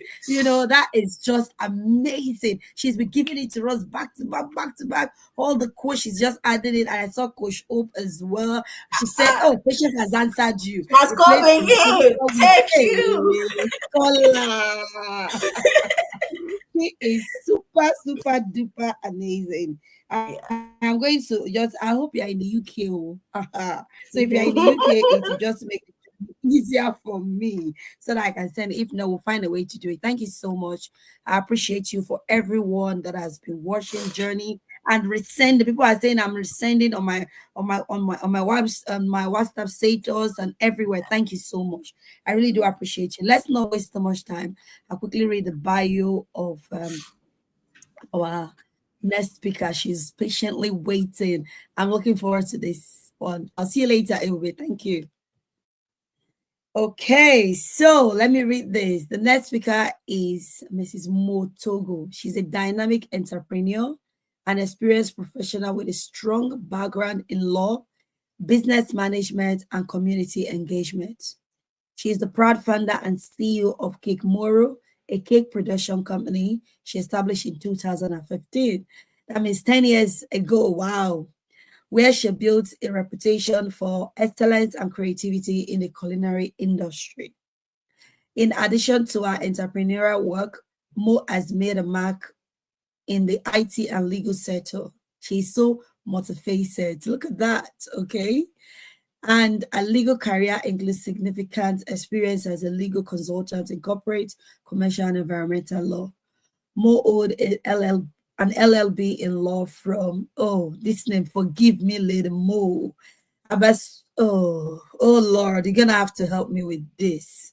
We know the university, but we're going to have to skip it because I don't like to murder names. And an element in environmental law from the University of Nottingham. Mo has held leadership roles in various organizations, including chairing the owners board at the International Montessori Preschool in Sandvik, Norway. She's passionate about environmental law and community development, and as evidenced by her past work with Frantidem, Ivarhen, Lord help me, an environmental organization. As a director of African Women in Diaspora, Mo is committed to empowering women in the diaspora and fostering professional development in the community. A broad experience in legal consulting, business, and entrepreneurship makes her a well-rounded professional and an inspiring leader. I call her Lady Mo. Welcome you, Lady Mo. Thank you so much for honoring our invitation. I am just going to hand over the stage to you. Thank you so much. Let's go.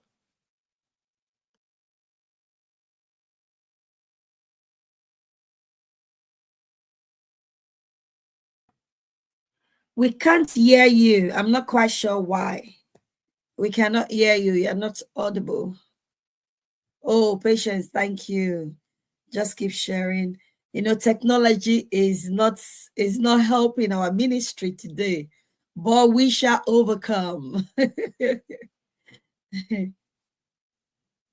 The setting is your setting for your speaking as well. Is it on? Edit mic setting. Right, okay. Is it still working? It's saying you are muted now, so unmute it. You're still not talking. Right, do you want to come off and then come back again? All right, thank you. All right. Right, while we are waiting for Lady Mo, I was just listening, and there are some key points that our second speaker, Mrs. Adesua Akashiko Okoronko, the way she was just dropping it, I'm going to have to read some of them. She said, replace harmful communication pattern, blame to responsibility, assumption to confirmation, silence to conversation, criticism to curiosity. That is absolutely powerful. That is love in action. Love in action. And she also said something very profound, that you do not compel your children to, buy into your religion, to practice your religion. You have to model it to them. It is so important that you model them. I told one of my clients, I said, the Jesus that you want your son to see, it is you. You are the first Jesus. You are the first Jesus that your son is going to encounter. You are the first Jesus that your daughter is going to encounter. If you want your child to buy into your religion, you need to ensure that you are modeling it. No, you are doing holier than that in the church, like butter will not melt in your mouth. And then when you come home, the children are running etiquette because they are scared of the way you will shout and unleash on them. Who are we deceiving? Your children will know you. People in church might call you counselor this, deacon that, and whatever pastor this. But if your children do not see that Jesus in you, when there is no show, when there is no audience, just them and you, if they cannot see Jesus, they are not going to want to be part of your religion. Okay, so it's so important that we get that. I'm just trying to buy time while we're waiting and to just quickly evaluate. Please, while we're waiting, please just keep dropping your comments. It is so important that you drop your comments. Our community is very people-led. We don't tell you what to do. You tell us what you want from us. So please drop those questions. It might be for you. It might be for people that you know that will benefit from this. She also mentioned that migration does not break marriages, unmanaged stress does. So some people will say, oh, since I moved here, my marriage has been shaky, this has happened. But please remember, it is not immigration that broke your marriage. It is the stress that has become chronic in your home that is making your marriage to shake. She also mentioned you don't bring 50-50 into the home, you bring 100%. And that is so true. Imagine if I bring 50 and my husband bring 50. So the day that I'm in deficit, maybe I'm not bringing 30. So what happened? What happened? That means we are in deficit in that home, because now if my husband is bringing his 50 and I'm bringing my 30 because I only brought 50 to start with. So we now have 80. So what's going to happen? I'm going to be bleeding him dry. But if I come with 100 and he comes with 100 and maybe he's short with 10, we are still at 190%.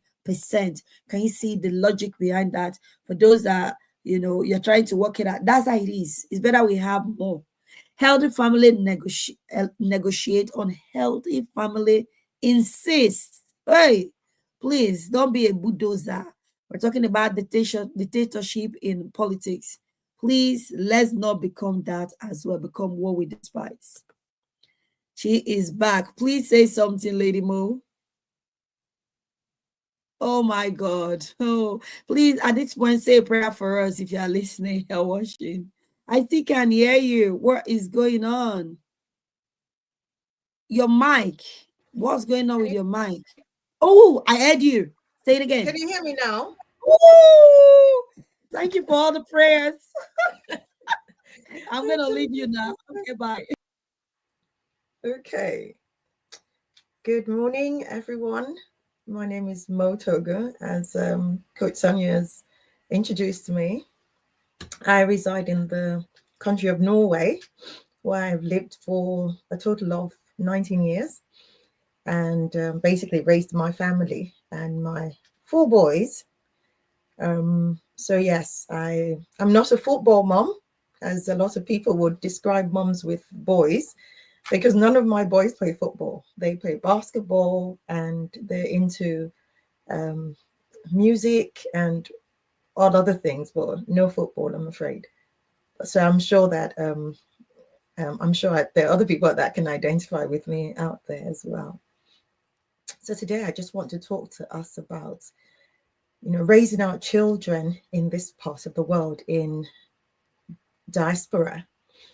And I just want to bring it from the angle of raising our children the God way.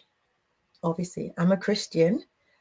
I believe that the inception of children starts with marriage. And I know that the same God that instituted marriage also instituted families, and families involve children as well.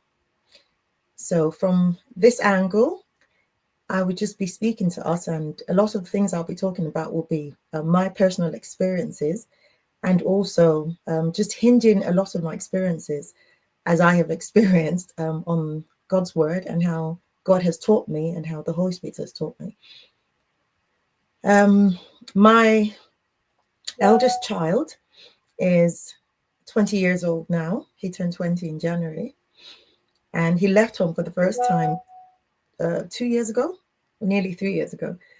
And it was the most difficult thing of my life, the most difficult time of my life, because when you're raising children, you expect them to be with you forever. And then you suddenly realize at some point that they're not going to be there always. So I started raising them with the thought that, I'll be with them. They'll be here with me for a very long time. Of course, I knew one day they would have to go to university and they would choose to go wherever. But I didn't think they would choose to go away from home, so far away from home. So he chose to go to the States, which is really, really far. And the second one, he also left home to go to university, and he is also very far away from home.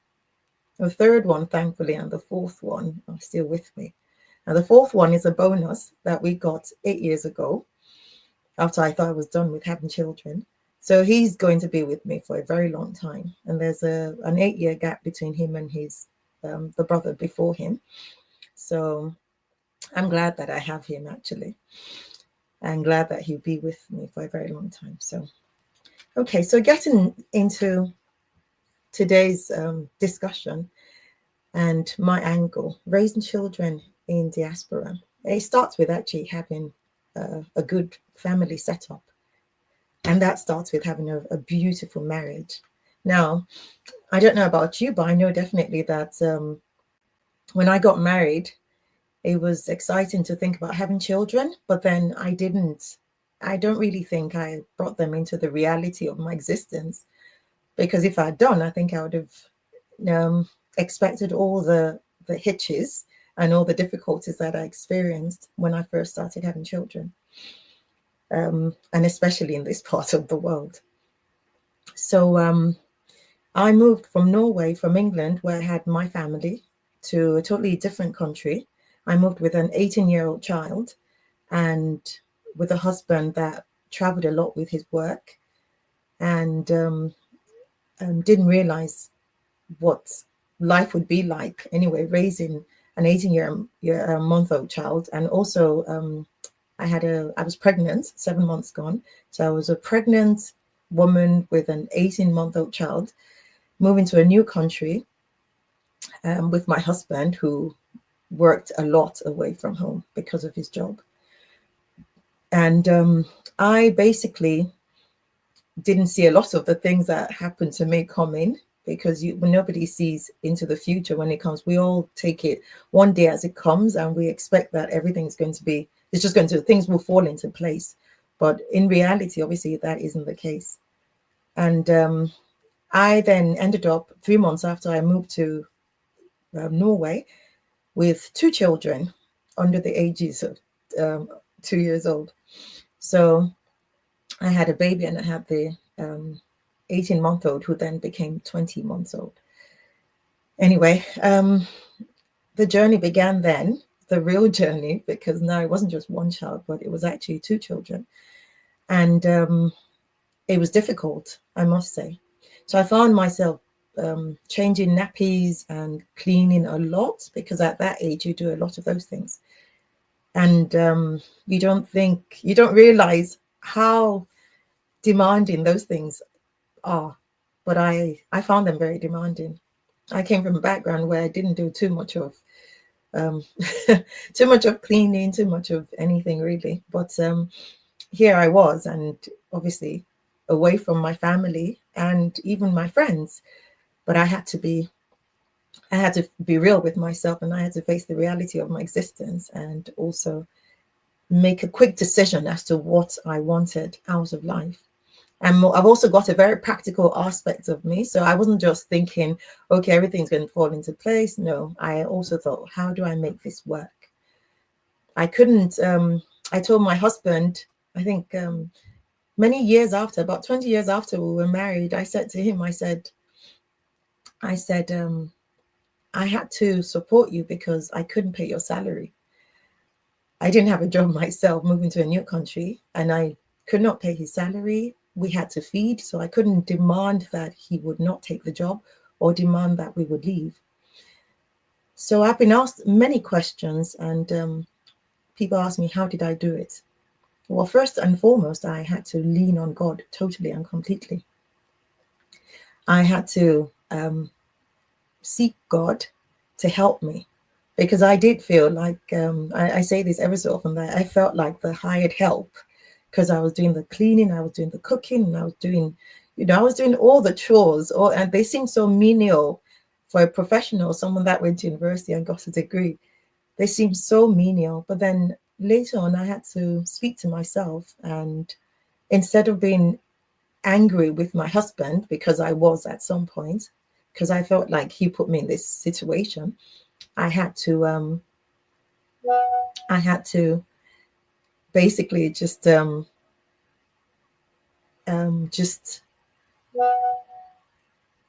not forgive myself first and foremost for thinking different things about him, forgive him, because it wasn't really his fault, it was just circumstantial. So I had to seek God a lot, and in seeking God I came across scriptures, and one of the first scriptures I came across was I think it was Colossians 3:13, and it says, I'm just going to read it out to you.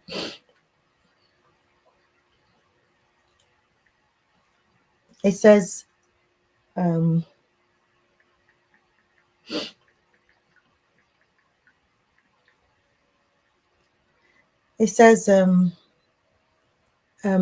whatsoever you do, that you do as unto God and not unto any man, because it is with God that you have your reward. And if you read that scripture, when you read that scripture, sorry, it's Colossians 3:23, I beg your pardon. It says, whatever you do, that you do it with all of your heart, as for the Lord, and not for your human masters. It says, since you know that you will receive an inheritance from the Lord as a reward, it is the Lord Christ you're serving. So that was the first scripture that came to mind, and I thought, to be honest with you, I thought, how unfair, because here I was feeling like the hired help, and here I had God saying to me, but you're doing this as unto me, not unto anybody, not even for myself. It was really for him. And I felt how unfair, because I realized that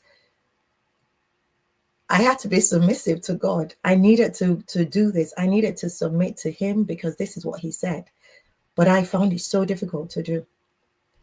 And so a lot of the times I realize that as human beings, and in particular Christians, when we're faced with situations and circumstances that are not palatable, instead of actually looking to the person that created us, or the person that, or should I say, and the person that enabled us into the situation that we find ourselves in, we look away from God. We tend to look away from God a lot.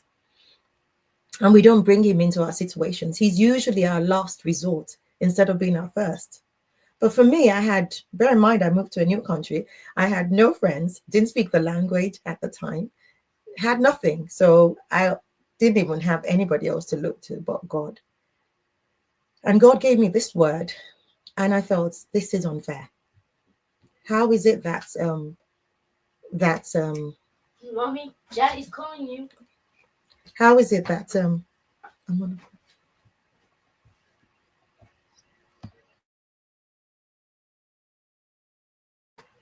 I'm sorry. Yeah, so how is it that I have to do all of these things, and I have to be accountable to ensure that these things are what I'm supposed to be doing? So there were two things. I had to be accountable to God. I had to seek God. I had to be accountable to him. And I had to be obedient to him at the end of the day. But those two things were very difficult. I had to seek him. I had to be accountable, but I had to learn to do that as well. Now, many of us, when it comes to raising children, we have our spouses with us. For those married in particular, you have your husband and you. It takes two to raise the child. A lot of the times as mothers, because we carry those children for 9 months, and because we've had that connection with them from the beginning, we tend to exclude the one whose seed it is that we're actually carrying. So we exclude our husbands. And then we find that as time goes on, problems ensue. We start fighting, we start arguing, not only on how to raise the child, but even in our relationships. And you've probably heard it said many times that you have a blissful relationship with your husband until the child comes into the picture. And then the man starts feeling left out. The woman doesn't seem to care that much. You just continue because you're the one that carried this child for that many number of months. The truth about it is, it's only a healthy marriage that can raise healthy children. If your marriage is not healthy, you cannot raise healthy children, and you cannot raise them properly, and especially here in diaspora. It's not possible. You've got to remain the team that you were when you got married, before the children began to come into the picture. So I had to speak with my husband at some point because of the way I was feeling. I said, would you rather that I just died, just working every day? And he was shocked to the core of his existence.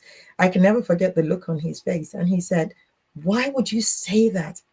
He said, do you know I wouldn't be able to do a lot of things without you and everything? And I was like, in my head, I was like, yeah, but I'm like the hired slave here.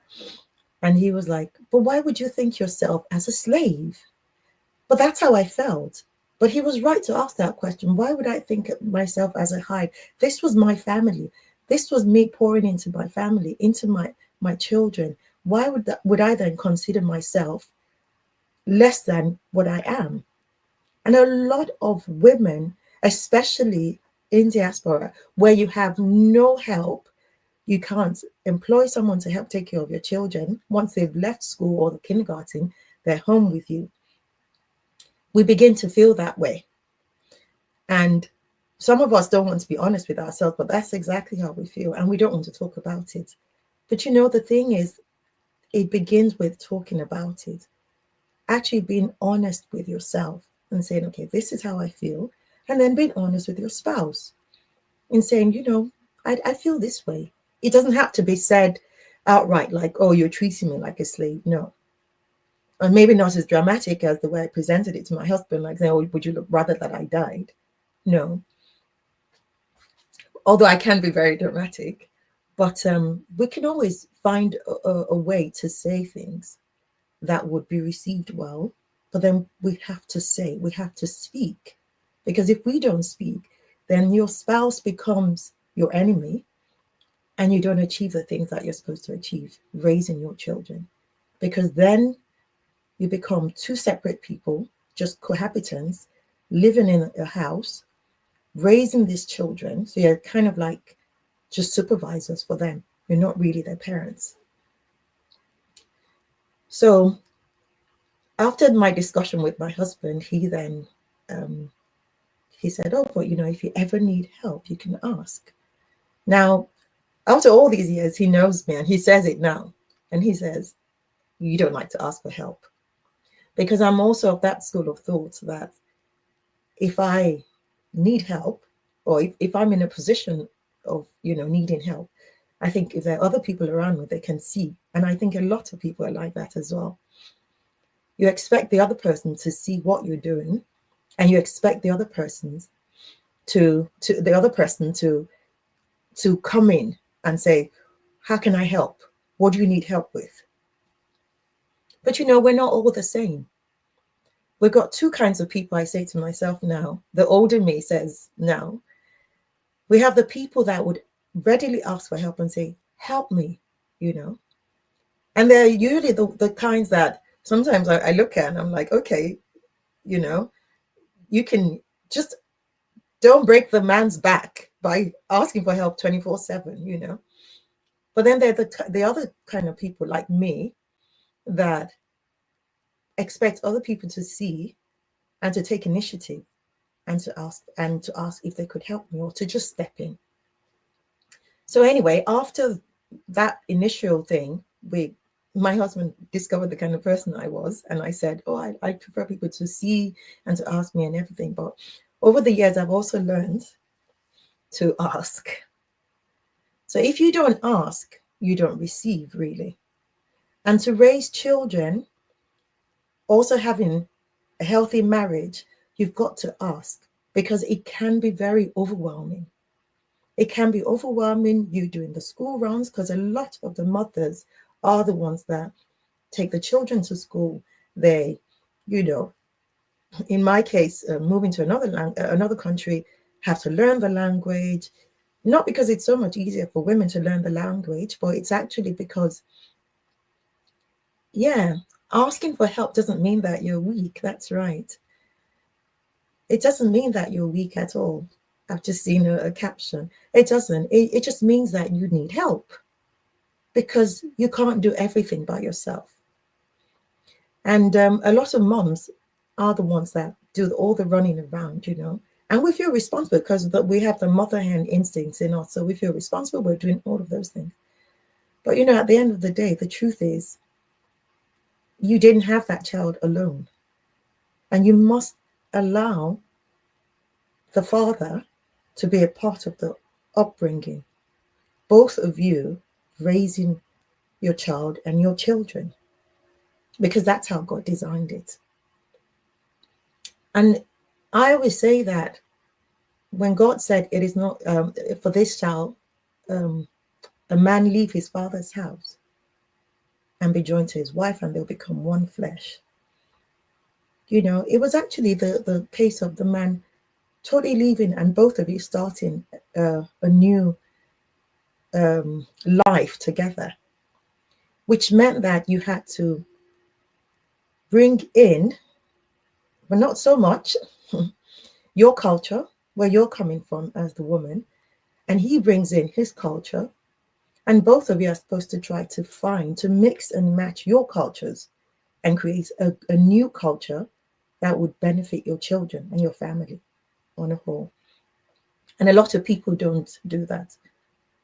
We bring individual cultures in and we try to implement those individual cultures instead of fine-tuning, asking, and merging those cultures together. So it's important that we actually merge our cultures, that the husband comes with his, and when I say the cultures, I'm not talking about different relationship,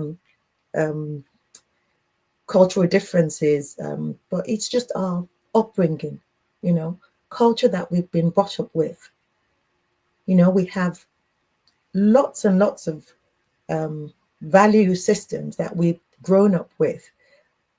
We do this in my house, you don't do this in your house, but it doesn't make us, you know, my house, horrible people or whatever. It just means that that's how I was raised and that's how you were raised. And we need to come together to actually fuse our culture, pick the good, throw out the bad, create a new culture, raise our children with that culture. And that's where I find that a lot of marriages experience difficulties. And of course, you can't raise children in an unhealthy environment. You can't raise them properly, at least. So so again, you have to go back to the Word of God to seek Him and ask Him so that He can give you the blueprints as to how to go about things. So if you've now established your marriage is healthy and you and your husband are on the same page and you and your husband are creating the culture, the one culture to raise your children, then the next thing to do is to start raising the children. Now, how do we raise these children? In my case, it was important that I raised not just good, well-behaved children.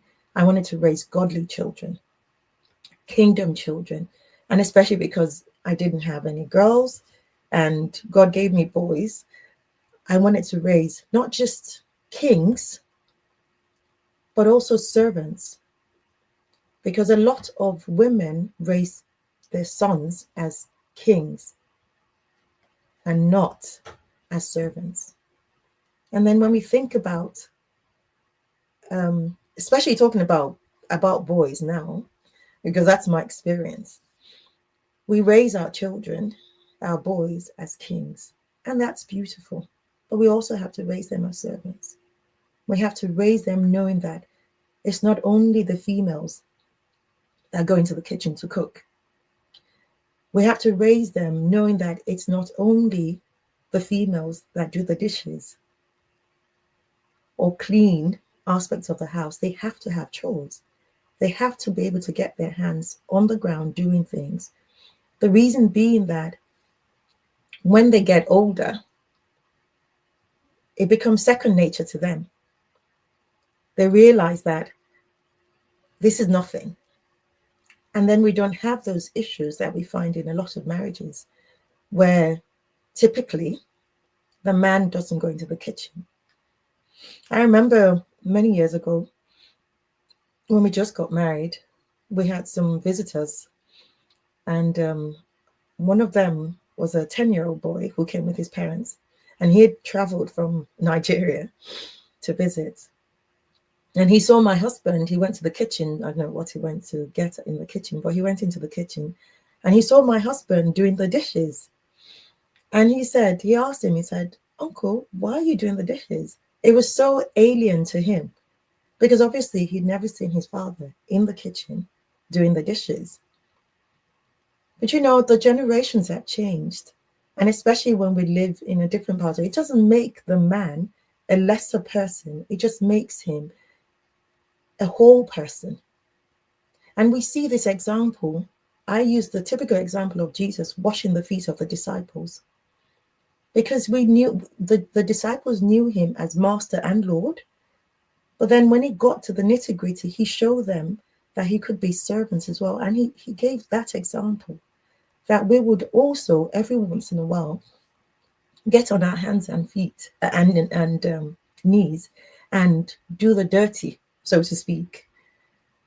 So raising our boys, even the girls, because for the girls, they're princesses, and the boys, they're princes and kings, you know. But we need to raise them to be whole. And to be whole, they must be able to be regal and rugged at the same time. And we find this also as an issue with a lot of people raising their children abroad. And then the other thing is,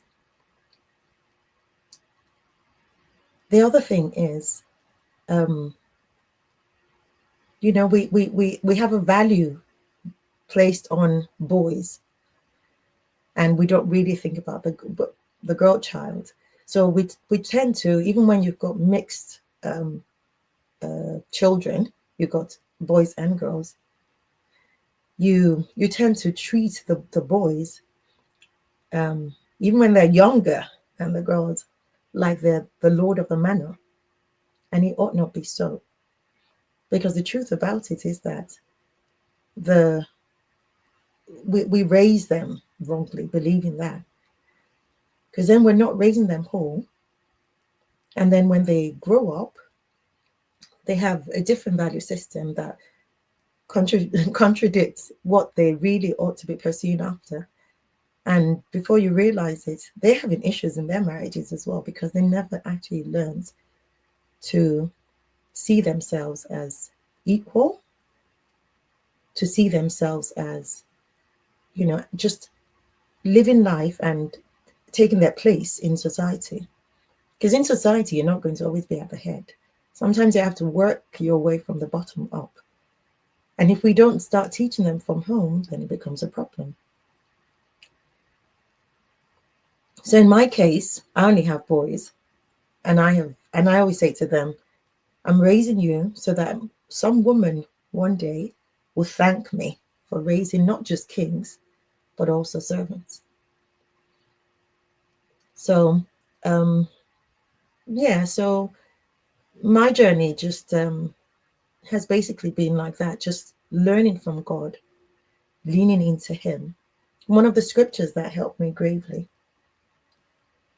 is Matthew 28. And he says, Jesus said, come unto me, all those that are burdened and are heavy laden, and I'll give you rest.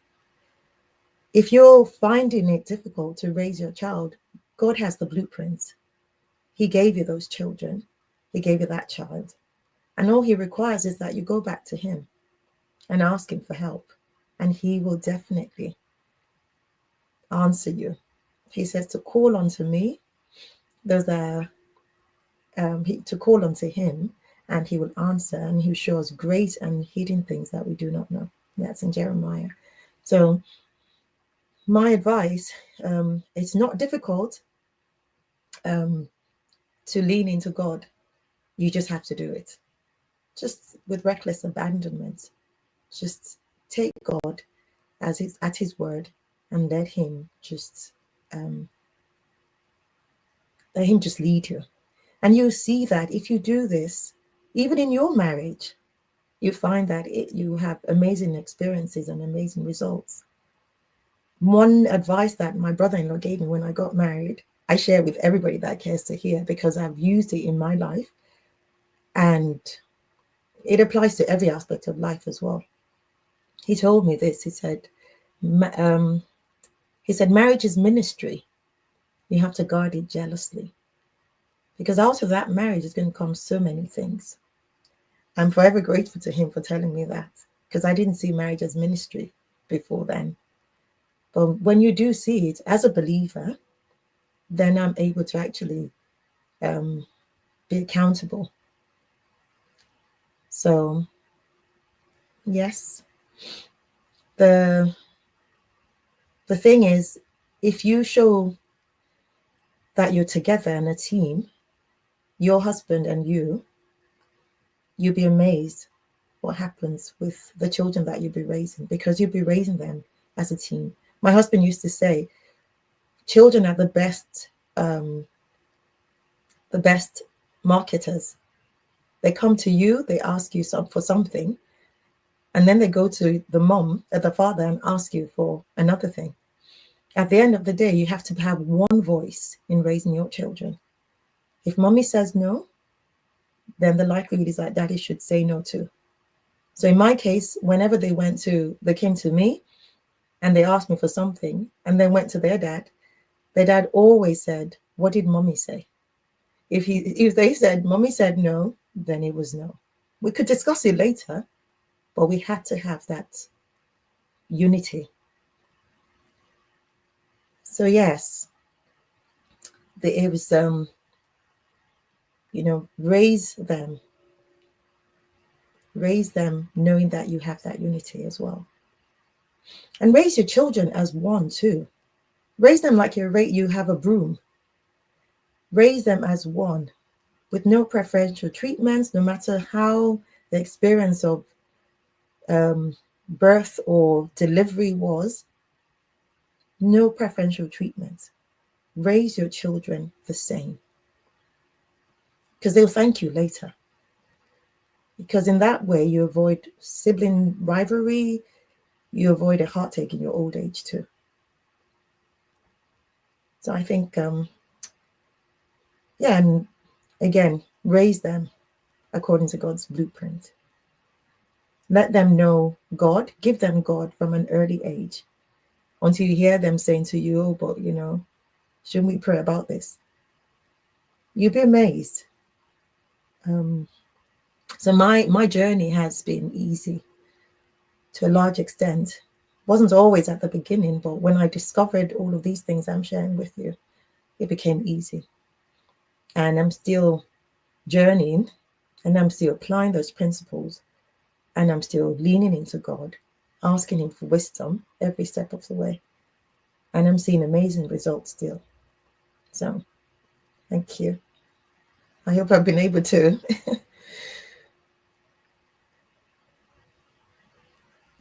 I just realized that I am muted. Thank you so much, Okay. lady. Thank you, thank you, thank you, thank you. You know, I can listen to you all day, all day. Someone just put a question there, but at times the men are mean in behavior compared to women. Okay, right. We'll bring that to the question time. Mr. Tunde Ojo, thank you so much for throwing in all these questions. We need more questions. Lady Mo, thank you so much. God bless you. Okay. You know, for taking out time in your busy schedule to come and speak to us. I love your calm demeanor, the way you just, you just pour it out gently. There's no rush and all of those stuff. And I always say that your experience cannot be Googled because it's not there, it is with you. And I remember our discussing with Ebube earlier on that it's so important that we share our lived experiences so we do not have to reinvent the wheel or go through hardship that could have been avoided. You know, the way you've shared all of those things, raise them up as a team, raise them as a king and a servant. I love that. I've never really seen those two perspectives before. Please send your thank you to Lady Mo. Just keep praying in. Thank you so much. Yeah, thank you for your time, for your wisdom, for sharing from a place of depth. You know, raise them up as a king and as a servant. That if you want to be served, you should also be able to serve other people. That is such a great harmony, the way you brought it in a different perspective. I want to say thank you. We are running out of time. We are people of honor. We do not waste people's time. We ensure we stick to time. So I'm just going to bring Ebube up and the other speaker so we can begin the panel question. Once again, Lady Mo, thank you very, very much. God bless you.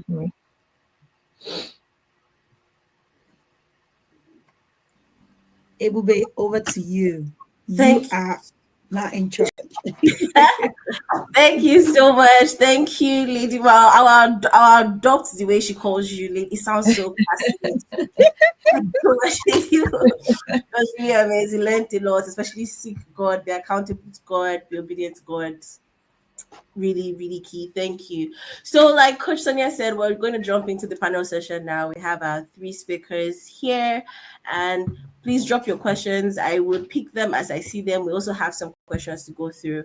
I'm going to try to get to all of it. So for the few ones that, so I think what I'm going to do is I'm going to ask the question, and should I pick, or do I leave you three leaders to decide who is going to answer, or do I just direct as I feel led?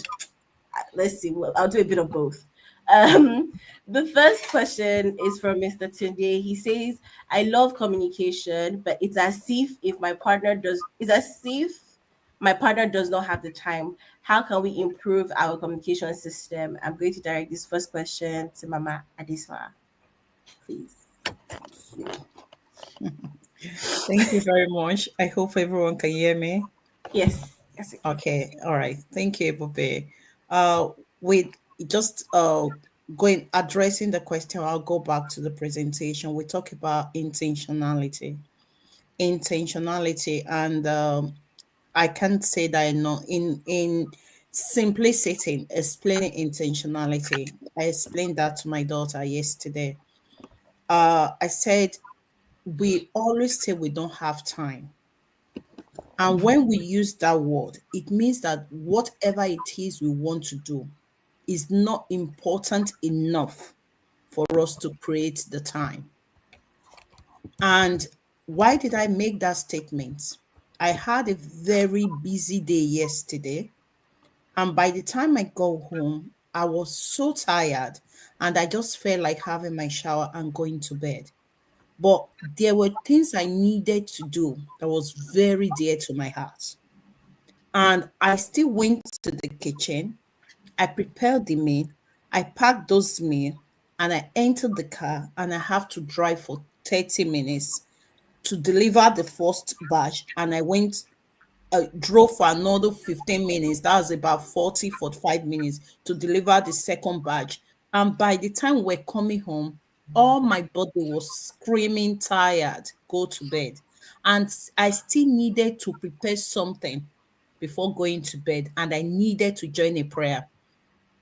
And I did them. Why? Because it was important to me. I could have given that excuse when I finished from work and said, I can't do this. I want to rest. Why am I saying this? If your marriage is important and is a priority, she's very busy, she's not creating time.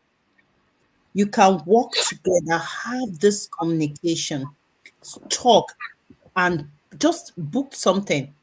If you know a day off or the time she's not working, and say that, honey, I've booked a meal for us to go out. I'm sure she's not used to that or she don't do it often. She's going to be shocked. Really? Create that atmosphere, create that time. If she is busy, create it, and don't do it in a forceful way. Do it from the caring way, from the caring angle. There is no one that you give care to and will reject it. From a caring angle, she will talk, she will create that time. And when she enjoyed the first time, next time it will be easier for you both to make it a routine. Sometimes you don't even need to go out of the house. It's just being able to go for a walk. But just because of her busyness, her schedule, please create it so that you don't become housemates. Please create it. It's very important. Yes, my husband work, I work. There was a time he was working just night and I'm doing day. And how do we bridge our communication gap? When he wakes up in the evening, sometimes he join me in the kitchen when I'm cooking and we just talk and we're talking through that and it becomes a conversation. Or what does he like to he enjoys football. I sit with him, we can talk, even while we are watching the football. By the time the football is over, we are able to talk. Or even when we are on our way in the car has become a very good place for us to talk. We're going to church, we take 30 minutes, we talk, we do things, we do devotion, we do all sort of things inside our car. So there are ways you have to create your own ground. There is no one shoe fit all. Create something. You should be able to create a ground for both of you to have that conversation. Please don't stop trying. As a man, I really appreciate that. Don't stop trying. Please keep it open and do something. And please don't let it be like a burden or a problem to her. Come from the care angle. Thank you. Thank you very much. So I think a quick one. I think we're mistaken if for a man. I think it's actually a lady because she has put a follow up saying that anytime I tell him, he will be like, "Have I done anything wrong?" Mhm. Yeah. I think we mentioned that as well during the conversation that if all the time that you talk is when there is a serious issue, it will tend to run and put its barrier up when you say we need to talk because it think is something wrong. So if your communication is constant, as in talk about the good, talk about the wins, talk about the celebration, talk about yourself. How are you doing? How is your work? Are you okay? How are you coping with this, with that? And if it becomes it's something that you do regularly, if you say we need to talk, it will not say just because I miss you. Don't let him, tell him, be vulnerable. We need to talk because I miss you. Tell him. Don't, not because there is a problem. You're not in trouble. I just miss you. I just want to talk. Like remember, we said clarity. Communication should be clarity. There should be consistency. And don't assume. You need to just let him know, I miss you. I want to, and if you tell, I'm sure he's going to smile. You tell him that. Send him a text. Start dropping notes in his pockets, his jacket. Put a note there. Write it. Just write it and sneak it in. Still those things still work. Send him a text when he's at work and tell him, I just miss you. I just, oh, how your voice just is. Send him those things.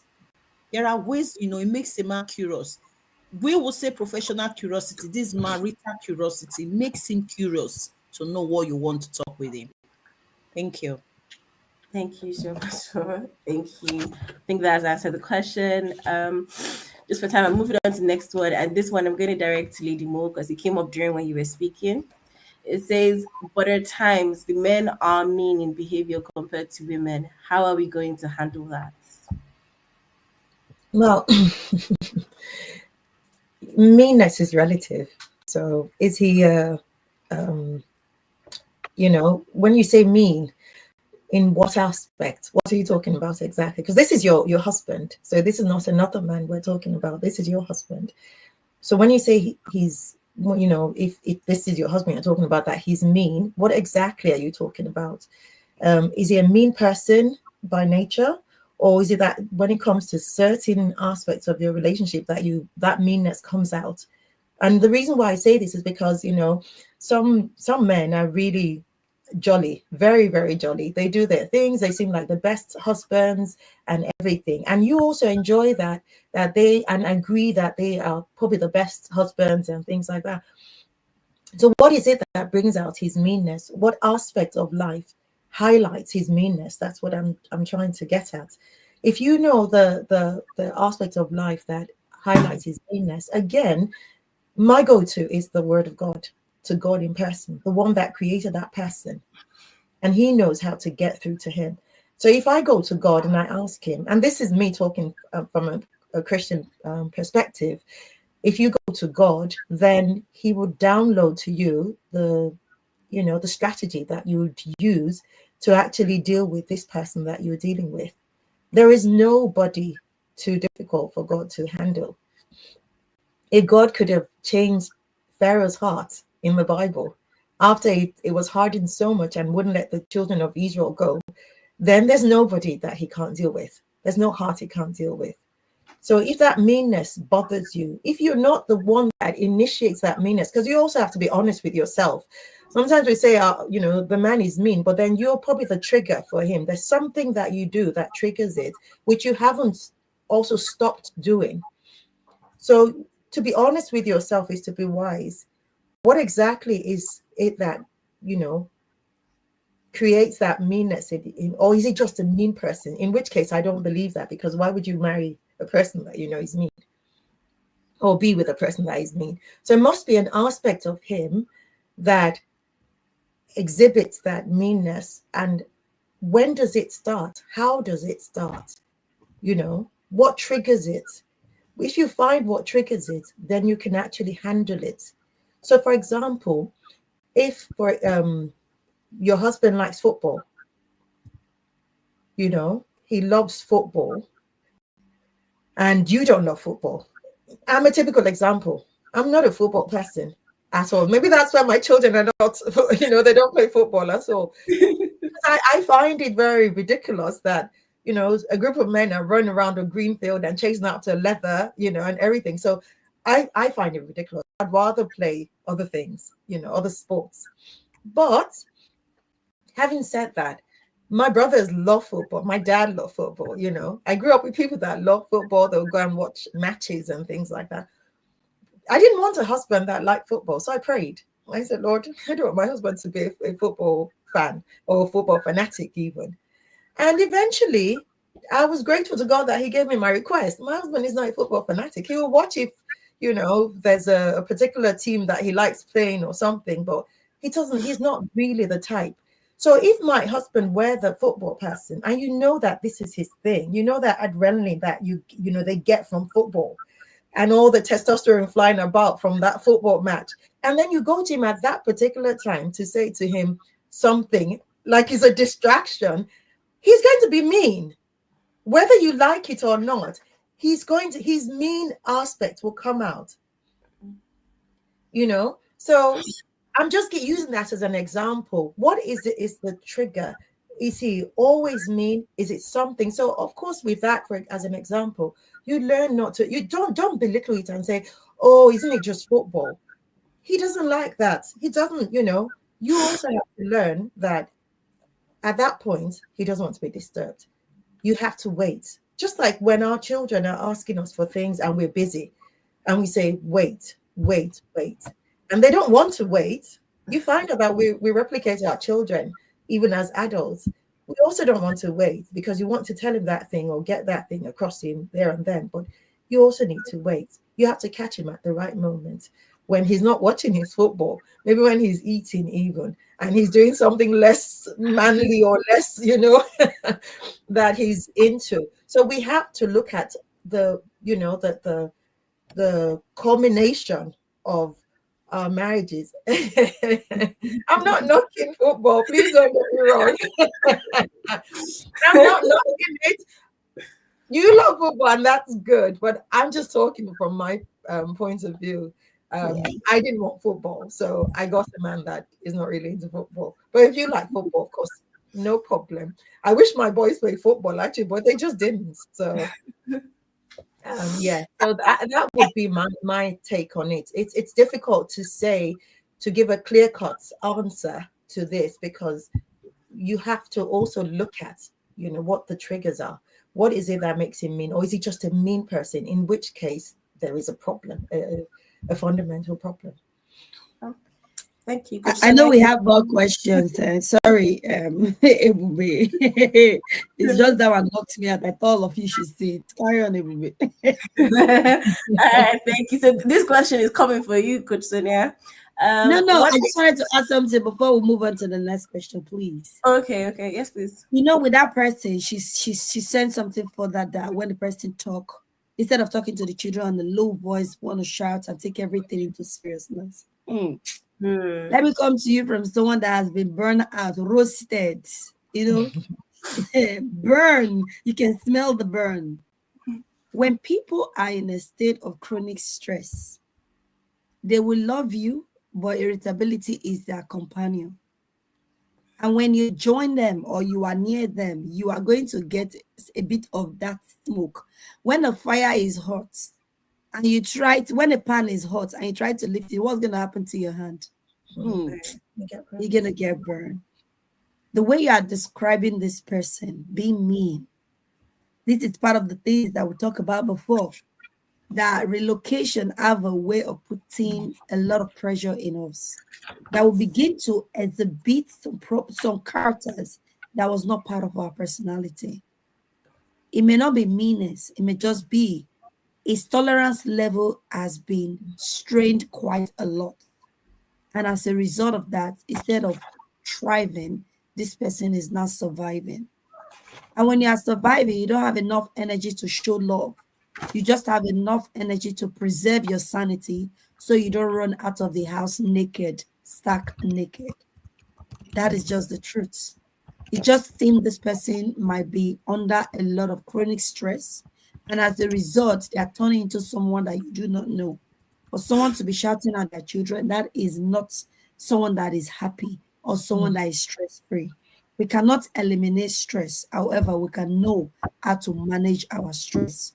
The speakers have already given some example on how we can help, because your communication style and the meaning that you attach to your communication could be the reason he is not smiling even when you are joking. I do couples counseling, and one thing I realized that the fact that you are communicating, you have clarity as to what you're saying, it doesn't mean the person you are speaking to is in the same frame of reference. They will react to you rather than respond based on their own interpretation. You will be expecting a response, they will give you a reaction because of what they are looking at from the lens of their previous experience and from how much of their threshold of their tolerance is remaining. I would say get to know what is going on, because some people will give you transferred aggression, not because of you, it's not you, but because you are the closest to them. It's almost as if they just pour it on you. It might be work related, it might be financial finances. You don't know. So let's be mindful, just observe the person, take away the judgment, take away what they are doing, and try to get to the roots of why he's acting the way he's acting. I hope that helped. Thank you.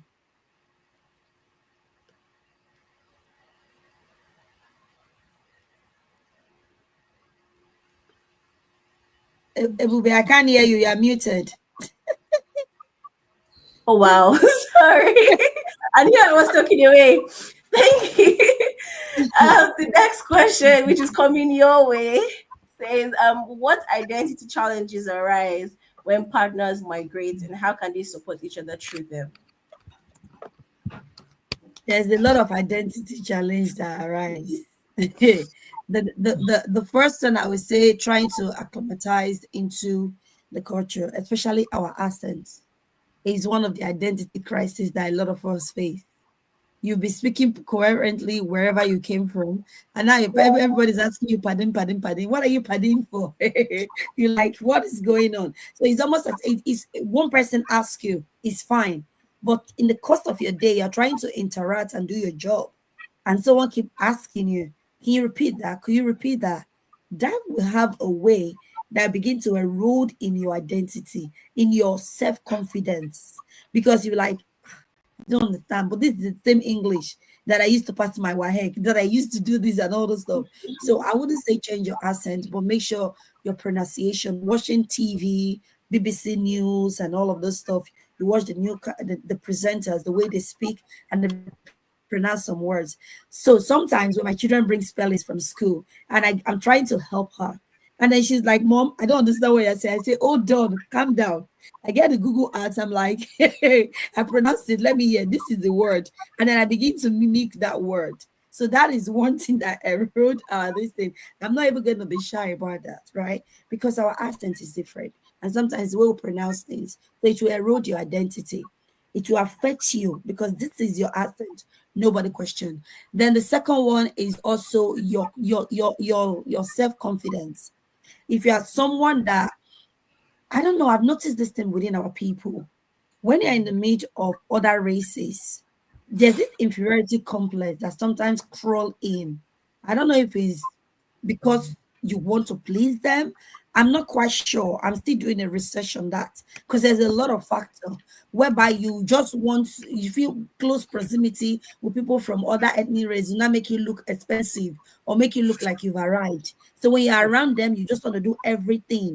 I work with people, and sometimes the way I see them behave around Africans, they are very, very confident. However, when they are with other races, it's almost as if they are shrinking. They don't want to shine. They dim their lights so that they don't look as if they are too much.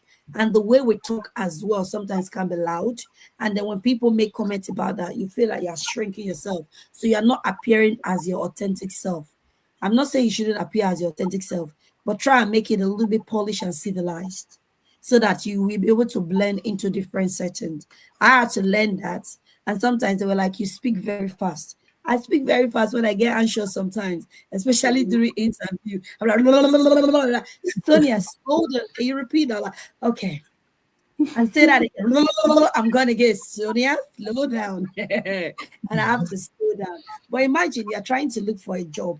And all the interview, they're telling you to slow down, slow down, slow down, slow down. And you're like, if I hear that word one more time, I am going to explode. But you're in a professional environment. You cannot afford to explode. So you're like, repeat that. Okay, I'll repeat it. But you know you don't really want to repeat it. So all of those things gradually can begin to erode into our self-identity. You begin to hate the way you speak, and some of our children as well. It happens to them. It happens to them. Their identity, their hair, they don't want to go with Afro hair. If you don't make their hair, they don't want to go to school. They want to make sure that they are wearing the slick hair or the braids and all of that stuff because they are not proud of their Afro hair. So it starts with hers. You, the parents, are you proud of your real identity? or are you also disguising it, or you're going whitewashing side of the things, whereby you are not black, you are not white, you are not Asian? What are you? I don't know. So know who you are. Your accent is okay. That's why I love Chimamanda. When she speaks, you can tell she's African, but her dictions are very, very, very clear. You can still understand her, except you want to make mockery. So keep your accent and be proud of your be mindful of the things that people start complaining that they did not complain of when you were back home. When there is a repetition of it, it will tend to erode your self-worth, your self-value, and your confidence. Be mindful of that and take actions to do something about it. And also other people taking glory for your work as well can rob your identity as well. You just feel like you've done it to us before and remind you of things that our forefathers have passed through, and then you begin to also I don't know the word to use. You begin to subdue yourself in order for you for peace, in order for you not to be seen as a troublemaker, and that is not your authentic self. So learn to be proactive, learn to speak, but speak with not with anger, not with emotion. Speak and address the issue at hand. Because when you start shouting, it will deviate from the real thing. They will not say you are shouting, and the problem will never be addressed. So let's learn to communicate well and in a respectful and dignified way. So I hope that answered the question. Yes. Thank you very much. Thank you. Thank you. Thank you. Okay. Please do remember to drop your questions. I would pick them as I see them in the comment section. Please drop them. This next question I am directing to Mama A. How can couples, I think this just really summarizes like what you spoke about. It says, how can couples blend two cultures in a way that strengthens rather than strains your marriage? Thank you very much, Ibobe. Um, to lend to culture the strength is their marriage rather than strain their marriage. Again, we just want to say there are things about our culture that are really, really beautiful. And there are things that we meet where we have relocated to that are great as well.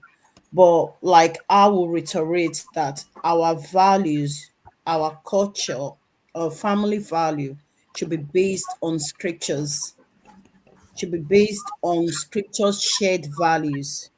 And when you have that, you'll find out that even as much as you're balancing both, there is one that is authentic, which is the word of God. It cannot be broken because then it is balanced.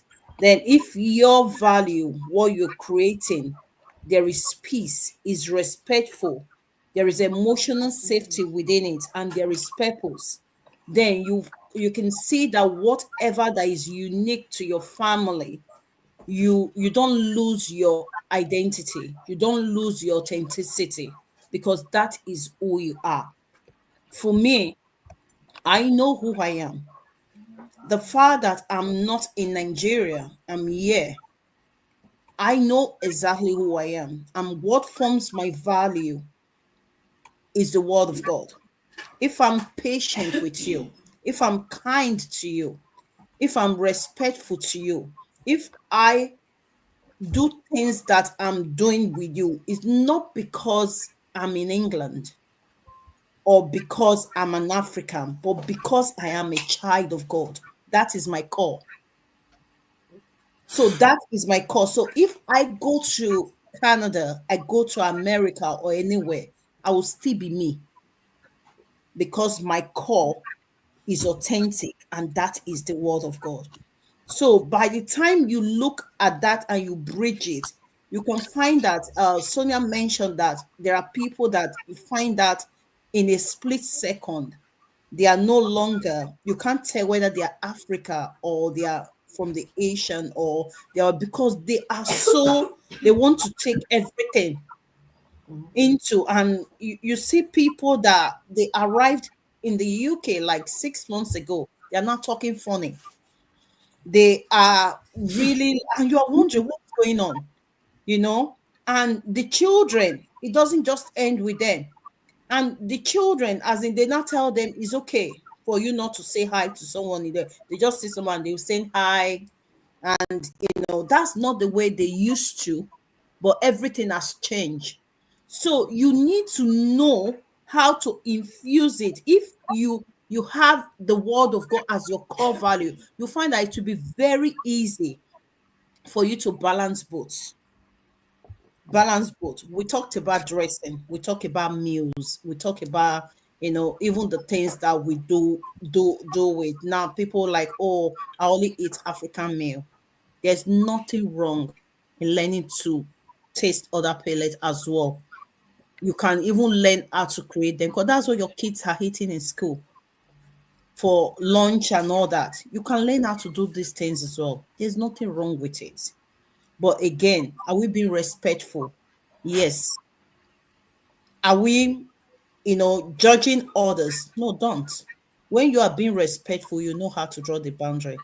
So, in as much as I'm not doing things the way you're doing it, I'm not being disrespectful to you. Thank you. I hope that answers, but if not, we can dive more. Thank you very much. I think that does answer the question. Thank you so much for sharing. Next question for Lady Mo. How do we deal with how migration reshapes family roles and expectations within the home? Okay. I'm just going to speak from my experience because I have experienced that. Okay, so I think Norway is the longest place I've ever lived in my life. Usually, I'm in a place for maybe 3 years and then move with my parents, and then going to school maybe, and then move and then move and then finally here.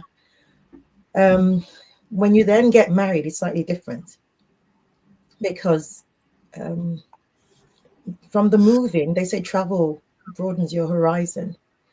From moving from one place to the other, not necessarily abroad, we could be moving from one state to the other. You experience different cultures, different values, and all of that. And then when you get married, if you're married to a person that hasn't been used to all that moving about, now his horizon is going to be different. It's going to be not as wide as yours has been, because you've seen so many different cultures. You've seen so many different, you've had experiences.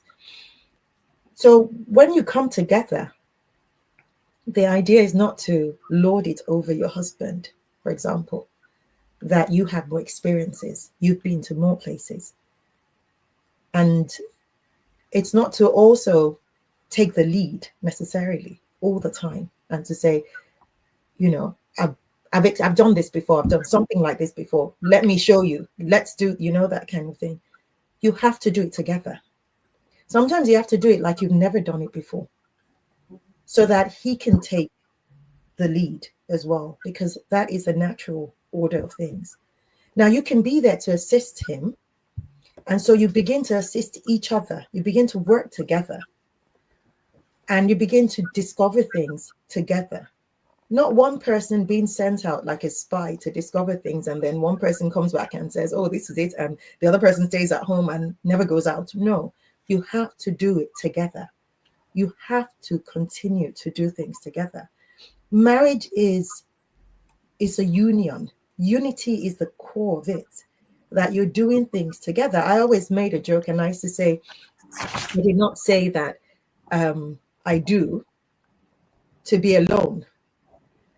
I said I do to become, with somebody.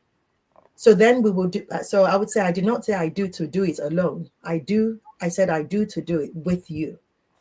So when we said I do at the altar, it was really saying we're going to be doing this together.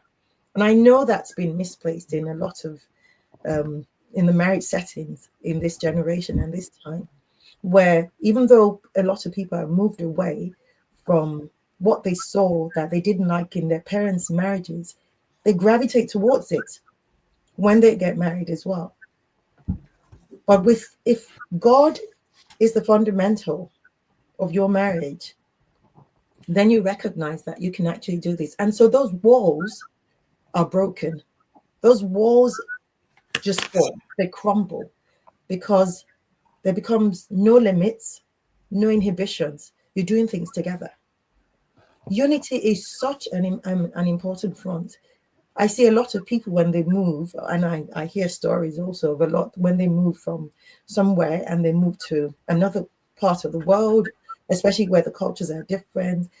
But because they're alone, or even another state, but because they're alone, away from their families, away from their, their communities that they grew up in or they've been in together before that period, they don't know how to balance things out.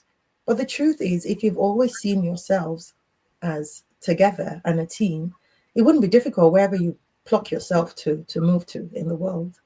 Those barriers would generally just fade away. They pale into insignificance because you're doing things together and you're learning together. So you're moving, for example, if you move to Norway now, you would have to learn the language. The thing is, learn it together. Don't send the woman as one of the 13 spies. You go and find out what's going on, and you go and learn the language on your own. Learn it together, because it's when you learn together that you get more information together. Yeah. Yeah, thank you very much. Especially the line of marriage is a union, unity is the core of it. That really resonated with me. Thank you so much. We're gradually coming to the end of this panel session, so I'm just going to ask the last question to Coach Sonia. I'm going to merge two questions in one. So the first one is, what are the signs of hidden or unspoken trauma? And then how can parents break these circles of trauma to raise healthy children? Okay. There are loads of signs of hidden trauma, and I'm very, very sure when I was doing my presentation that I mentioned it. So withdrawal changes, any behavioral changes in your child need to be investigated. And then the most say you're not a spy. You'll become a spy. James Bond 101. You're gonna you will have to pay attention. And the only way you can find out about this is when you are mindful on how you're working. One parent has to be available for the children, because these children, they are so good at disguising things, because when they see that you're stressed out, they don't want to add to it. I've seen so many children tell me that they do not want to add to their parents' stress, that my mom is already so stressed, my dad is already so tired, I don't want to add to it. So you begin to see these things in their behavior. Maybe a child that was bubbly is not quiet. A child that is quiet is not very aggressive. That is a sign. A child that is suddenly not nervous up to the point that they can even get panic attack, or they can get into a state where they are having heart palpitation. It doesn't just start once, it is a gradual process. When your child start hiding things, they come back from school and they go straight to their room and they lock themselves. I know that we can say that, oh, they are teenagers. Teenagers are just teenagers. Lie, lie, lie. A teenager that has a good emotional safety at home will not enjoy their own solace for a long period of time. They might take time out for themselves. They always gravitate back. I have two teenagers. And I know once they spend time in their room, is to be on their phone. Once they've done that phone, they have a way of gravitating back downstairs to where I am, and they will start talking and they will share things. So when your children start acting cagey, out of character, please gently investigate it. Not being paranoid or making assumption. Be curious, genuinely curious, to know what is going on.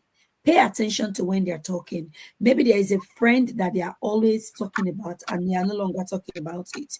How do your children manage conflict? There are some children that will be fine when everything is okay, but when they are being traumatized or they are going through a state of distress for a long time, you will see that they blow things out of proportion. They become, you call them drama queen. They are not just drama queen. They are trying to tell you something, but they don't know how to come. Now, when your children start looking for your attention in a negative way, then there is something happening where you are getting phone calls from school, and you know that you never used to have phone calls from school. They are not back chatting to teachers. They are not fighting in school. They are not Skype in school. And even you, they are back chatting to you. You tell them until they give you buzz boost. There is something going on. Sometimes our children try to get our attention in a positive way, but they also try to get our attention in a negative way. so that you begin to question that behavior. That what is the matter with you? This your behavior is out of character. Do you want to talk about it? Preferably do it without audience. Audience mean the other family members, because they may not want to be vulnerable in front of everybody. So give them that one-on-one time to find out.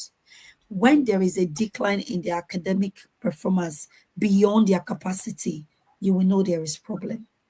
There is problem definitely brewing there. So find out. When your children start having nightmares, they don't used to have nightmare. All of a sudden, a child is now screaming, "Hey!" And you're like, "Hey, what happened?" One night, two nights is now becoming a habit. That's not, it's not only spiritual attack. We spiritualize everything. My village people have found me. No, it may not be your village people. It could be is the person who is being threatened. I've seen children being added to groups that they did not ask anybody to ask. So when you give that little advice to your child, please do well to put a lot of protection in it. I 2-point verification, and put that nobody can add them to a group. Put it in their settings, show it to them. They don't disclose their location, turn it off. Because when they add them to Snapchat, they are being bullied in school, or they are being bullied in on because now there's cyberbullying, right? And they are being bullied there. They have no escape. They are no longer with the children in school, but at home they can still reach them because of their mobile device. So these are the time you see your child when the phone notification big from their phone, they are jumping, they cling to their phone, they hardly drop their phone. Now I know teenagers can like to hug their phone, but I'm just saying when they excessively, it's like they are keeping secret. They are no longer open. They are getting very close and cagey. You need to investigate that. And also, when they start they are it can show in the way they present themselves. A child that is normally very tidy, all of a sudden they are scattered. They are not writing exam. There is no test coming up. There is nothing that has happened majorly in their life. All of a sudden they don't care anymore. Their hair is growing. They suddenly want to carry this bushy hair. Their appearance, they're having body odor. If you're stressed, do you know how to look after yourself? The same thing with our children as well. Okay, so those are some of the signs. And how can you deal with it? Please remember, you don't have to call the family meeting. Deal with that child one-on-one. Speak to them from a place of genuine concern. They will open up to you. Your children will open up to you, but you have to show that you care. If you are coming with that African or whatever place you are from, you're coming from that judgmental, authoritative, they will lock up. They won't tell you. They will not tell you. The question I want you to really ask yourself is, if your child is in trouble, would they genuinely come to you? Would they genuinely come to you? Ask yourself that question. If you are not your child's first respondent, then that is not good. So we need to find a way to keep that communication gap. We have to find a way. Communication, observation, be mindful. Your child all of a sudden want tattoo, they want earring. It might be signs of gang. You don't know, because those are the signs that we used to tell them. Some character, they are not smoking and they are wearing every deodorant. Be careful, it might be cigarette smell they're trying to cover, or weed. So I'm not saying you start accusing your child, but I'm just saying be curious and investigate like Mr. and Mrs. Mrs. Marple. Investigate. Don't go with any assumption. Just say, I noticed you know you're very, you don't care about the way you look these days. Is everything okay? Don't do it in front of the other children. They don't like that thing. You want to talk to them, talk to them one-on-one. I will stop here now because I can go on and on, because I do not like to see children suffering in silence. But I'll yield my mind back to you.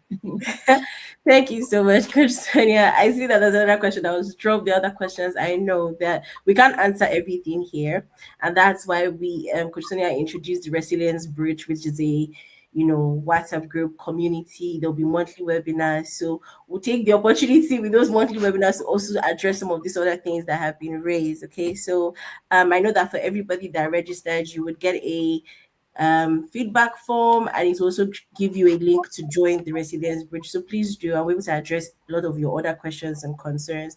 Thank you so much, our speakers. Thank you, my A. Thank you, Lady Mo. Thank you, Coach Sonia. It's been amazing listening to you all. Thank you so much. As we gradually come to an end of this morning session, I just want to also let us know that we do have a course. So it's called Rooted and Connected to the Family Harmony Program that is available on Seller.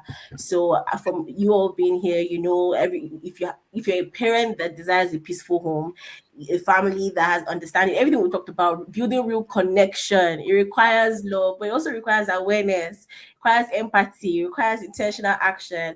So this course is going to be a blueprint for your family needs. It's a powerful course, it's loaded. It's to help you understand each family member's love language, to help you identify personality, temperament, and reduce misunderstandings. It will help you discover your family's character strengths. It will help you be mindful of your family vision, your mission, and your values. It will help you break negative patterns, create emotional safety at home. That's something we've heard today, a lot of emotional safety. So if you want to, get this course, if you want to get clarity, empathy, and harmony, please look out for this course. For today alone, you get 50% off. So go ahead, invest in it. The link will be put on the screen. I think it came up earlier, but it will be available. So please invest in this for today, because you've been a part of this. You will get 50% off. So if you want deeper connection with your children, you want to build a strong, intentional family legacy, this is a definite recommend. And I hope that with everything you've learned today, you know that this is back to value. And as we're just to remind you, there's also an evening session.